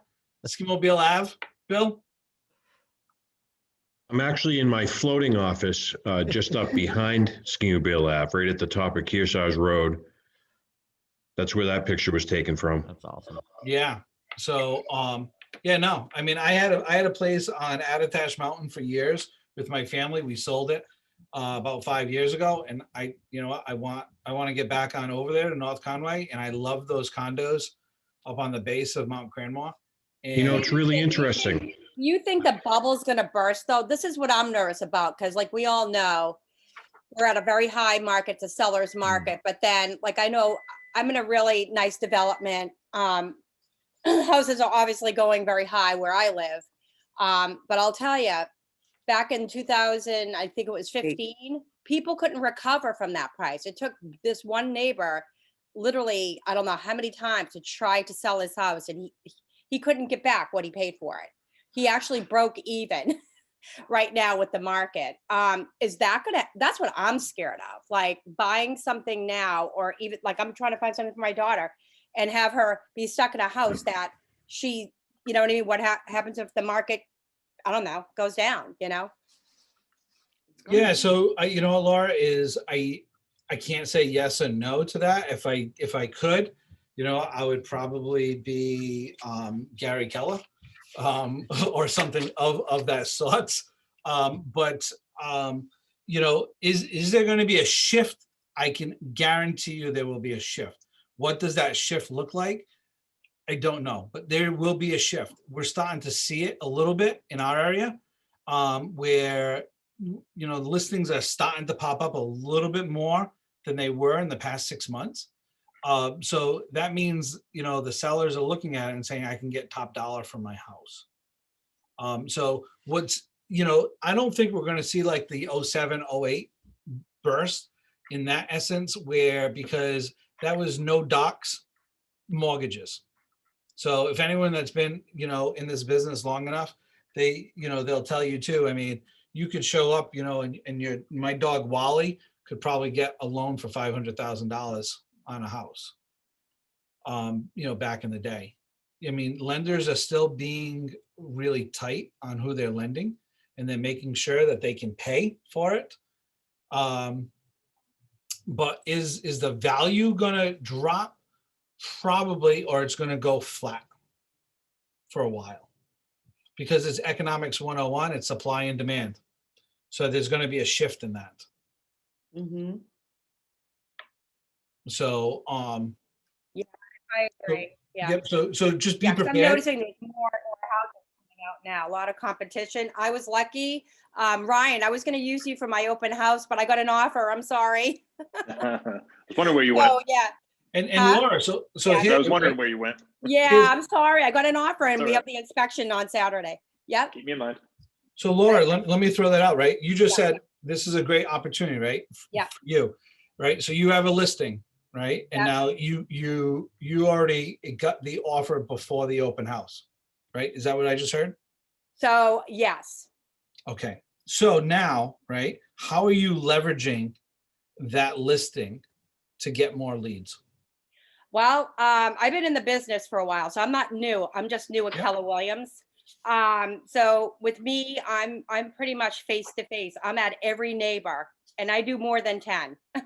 Yeah. I do. I did a neighborhood preview before the open house, just to let you know. Okay, perfect. Yep. Love And that. I want to say, out of the 30 houses that I hit, and I also do drop a printed up little gift. I do a little sanitizer. I get at the dollar store. I do a little postcard of coming soon house in the bag, and I put it on their door knob. If you know, I don't bother them. I try to see if they don't come to the door. A lot of people will look in the window and they don't want to open the door now. Yeah. And that's fine. I mean, I get it. I would do the same thing, but I just put on their doorknob, and guess what? 30 people showed up. So That's awesome. yeah. See, and that's what I wanted to make sure that you Yeah. were still leveraging it. Yeah. Because Popeyes what are a sometimes, big thing, guys. They're a big thing. I do it in the summer. St. Patrick's Day, I'm doing them right now. I did them last week. So yeah. yeah. So absolutely. So you're right. That is perfect, Laura, right? You're leveraging to try to get more in that neighborhood. And Yeah. a great conversation I always like to have with those neighbors is, you know, first and foremost, oh, where do you buy your milk? Where do you get your pizza? Oh, when you bring your kids to play, what playground do you go to? Mhm. Why are you asking those questions, right? Because people bring their kids to the playground. Almost everybody eats pizza. And most people drink milk. So where's that neighborhood store? If you're not very familiar with that neighborhood, right? And so now you can then, when you're having conversations with other people and you're having conversations with the other neighbors, you can then kind of talk about that neighborhood and show that you know that neighborhood. You're that neighborhood realtor. You So want to guys, I dominate just that got neighborhood. the next door neighbor wants to talk to me about selling his house. Yeah, perfect, Laura, right? Yep. That's awesome. So That is- I'll be talking to you, Ryan. I'm here. So, Can yeah, go ahead. Can I ask a question? Just in terms of like, wondering if you have a talking point for, so you say somebody's house has appreciated $100,000 or they think they can make $100,000 out of the market. they're gonna have to, I'm wondering about the mindset of, yeah, sure, I can make 100 grand more than I would have last year, but I have to pay 100 grand or more than I would have last year. So does it become about the quality of life improvements of moving over the capturing that equity? What's the thoughts there? It's having that conversation, first and foremost, like, why do you want to move, right? Oh, well, I can get $100,000, or you know what, we want to upsize, or it's having the conversation with the lender because the interest rates are still low. If this is their forever home now that they're buying, and they're going to be there for a while, then they're not overpaying for it. Even if it's not their forever home and they're not spending that whole time there, they're still not overpaying for it. Because the average person stays in a house, I think it's like 6.3 years or something like that. So, I mean, in essence, are you really overpaying? Right. I mean, and if that's what you want to, if that's where you want to live, then is it really overpaying? Because it's the value to you. So what's that value look like? If it's just pure money and, it's apples to apples, you're saving money because of the interest rates long term. Because what's going to happen is it's going to flatten out, or even if the prices drop a little bit, but the interest rate is higher, you're going to be paying more for that house. And like 3 months ago, when the interest rates were really at an all-time low, oh my goodness, it was like free money. I saw the lowest one, it was 2.38 in my office. That's almost free money. They say anything under 2% is practically free money. Like I have a money market right now getting 2.5%. I literally could have borrowed money off of my house and threw it all in my money market and made money off of the same bank, which is kind of crazy. Arbitrage. Right. So a couple of things, right? Because I want to respect your time is, we went through, what I would like you guys to do is create a listing presentation. Okay. Spend time, create the listing presentation, go into designs, create that listing presentation, find a accountability partner, a role play partner, and literally spend time with that person, practicing that listing presentation, going through it. Practice going and doing comps on houses. Okay, go into RPR or just do it, and do a market analysis, okay, through your MLS, and find houses and practice that. All right. And then want to find people to call, right? I showed you several different ways. Time block, okay, one day creating campaigns, one day going after like absentee owners, and one day for several hours each of those days, and then to geofarm. There's your 3 activities, right? Because you don't want to put all in one basket. You want to diversify. Thank you. Okay. So these are your things that I would like for you to be doing on a weekly basis, and put it down, literally put it down. One thing, and before we get going, I want to just show you, right? So one thing I have, and let me pull it up, okay, is, and I will get this on out, and I'll have Cassie send it on out to everybody, is we created, and I talked about this earlier and I have it written down, and I just want to end with this, is, so we have what's called 30 days to profit. It's basically a playbook. I know some market centers have it. They have this created. But hold on, let me just pull this up. And what this is every single day of what you should be doing on, a daily basis. Okay, for 30 days. And I'm telling you right now, if you're doing this, okay, every single day, and you're hitting these goals, you will do just fine. Okay. Hold on here.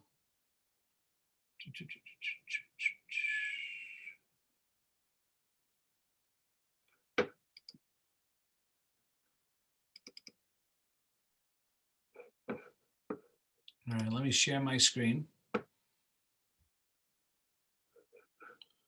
Hold on here.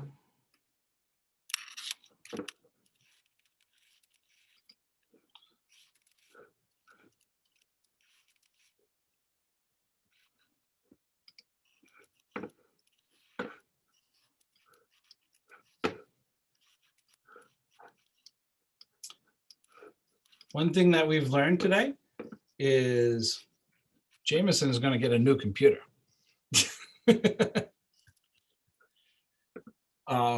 Get a Mac. It just works. You know, and I'll tell you this, right? So I do have a Mac. This is a Mac, but it's an older Mac. I need to get a newer Mac.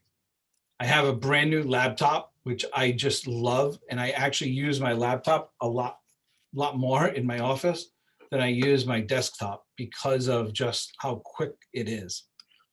And when I have an abundance of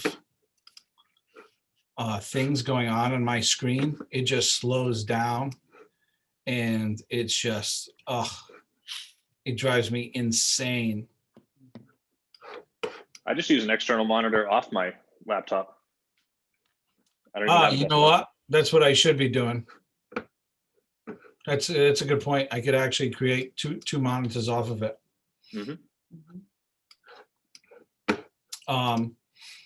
So as this is coming on up, let's kind of go over any other questions do you guys have as I'm pulling this on up.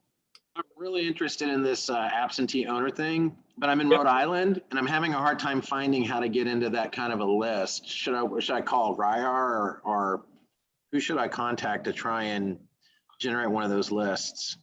So what I do is just talk to your leadership and ask whoever like the agent service director is or whoever the tech director, and ask them how they can find that. Okay. All right. Thanks. Yeah. Because I'm close to Rhode Island, but I'll be honest with you, I'm not that familiar with the Rhode Island MLS. Everybody loves that the Rhode Island MLS in my office better than the Mass MLS, but yet I don't. It's just because I'm just not familiar with it because I'm always in. So you guys can see this 30 days to profit, right? So right here it's basically, right, scripts. So first and foremost is planning, right? Is creating your plan, your 1-3-5. Leadership should be always talking to you about the 1-3-5. What is your main business objective, the 3 strategies, the 5 tactics to reaching those goals, okay? Off of that is your 4-1-1, okay? What are you doing on an annual, a monthly, and a weekly basis, okay? And this is where, okay, and then here's your 30 days, contacts made, appointments set, appointments attended, and contracts signed. Okay, so if it's 1-1-1-1, like it's great, you know, but when you start seeing zeros in different places, it's now trying to figure out and having that, you know, whether it's your coach, whether it's, leadership or whatever, it's having the conversations and saying, okay, how can I turn those zeros into ones? How can I turn those ones into 2s? And so on and so on. But going through this, right, this is just a tracking sheet for you, but literally broken down of what the standards to keep in mind, okay, to really be profitable, okay? Lead generating 3 to 4 hours, script practice, right? You got to practice the trade that you're in, right? Figuring out how to get listings, right? It should be like around the 60-40, right? Pre-qualify 100% of your appointments. Everybody that you're showing houses to right now should be pre-qualified. Here's just a few other things, right? And track your numbers, but it literally breaks it down for day 1, right? Day 1, add 100 people to your command database, right? Call each contact using like a new career script. Where is this located at, Jameson? So this is, I created this in my market center. What I'm going to do is I'm going to send this to Cassie and then tell her to send this on out to everybody. Appreciate that. Okay, so you guys can take it, use it, add missing info contact. everybody, you know, everybody that's in your phone, you have their phone number. Now you just need their address. Right? So add that. Add, you know, add neighborhoods for each person that you have. Put them on a neighborhood nurture campaign. Okay. Email, right, the KW app or the website and ask them to check it on out and log in. Okay. Day 2, add another 100. Okay. Day 3, add 26. Okay. And literally it kind of breaks it down. Day 4, schedule 2 open houses. Partner up with somebody. Ask them if you can do an open house with them, just so you can be part of it, right? You know, search the MLS for the open houses, right? Literally, it's breaking this down. Day 5, door knock on 100 doors around that open house. You know, and every single day, it's literally, I can't say it enough. It's just giving you a step by step. I'm not going to read through this, you know, all of it, but I'm telling you right now, if you're generating this kind of activity that's in my 30 days to profit, you will be profitable. Thank you. Okay. You guys, don't be scared door knocking. I know a lot of people are scared. I come from I did medical sales, so I deal with people every day. You're going to get people that are going to be mean to you in this business. I'm sorry. People have like been mean, but the thing is that you just keep on going until you get a yes. Yeah. And smile to them. Say, thank you so much. I apologize. You have to be like the little train, right? You know you can get up that hill. That's how it is. And you have to treat this like a full-time job. Because if you don't, I mean, you can let this go and do your laundry and go outside and do something, but you got to treat it like a job. And if you don't, you're not going to get business. It's just the way it is. All right. So I just want to end. I want to thank you guys. I love doing this. I love teaching. I will be teaching another one, I guess, in a couple of weeks. But I appreciate all of you. I love the questions. I love the back and forth that we had. I hope that you took something out of this. And, you know, keep on going. Like Laura just said, you just keep on moving forward. It's okay to fail as long as you're failing forward, everybody. Okay? Today's St. Patrick's Day. Thank you, Jameson. Wish everybody happy St. Patrick's Day, and tell everybody who you are and what you do. Yes. All right. Thank you so much. Take Great care. session. Appreciate it. Bye. Have a good one, everyone. Thank you very much. Thank you. Bye now. Thank you.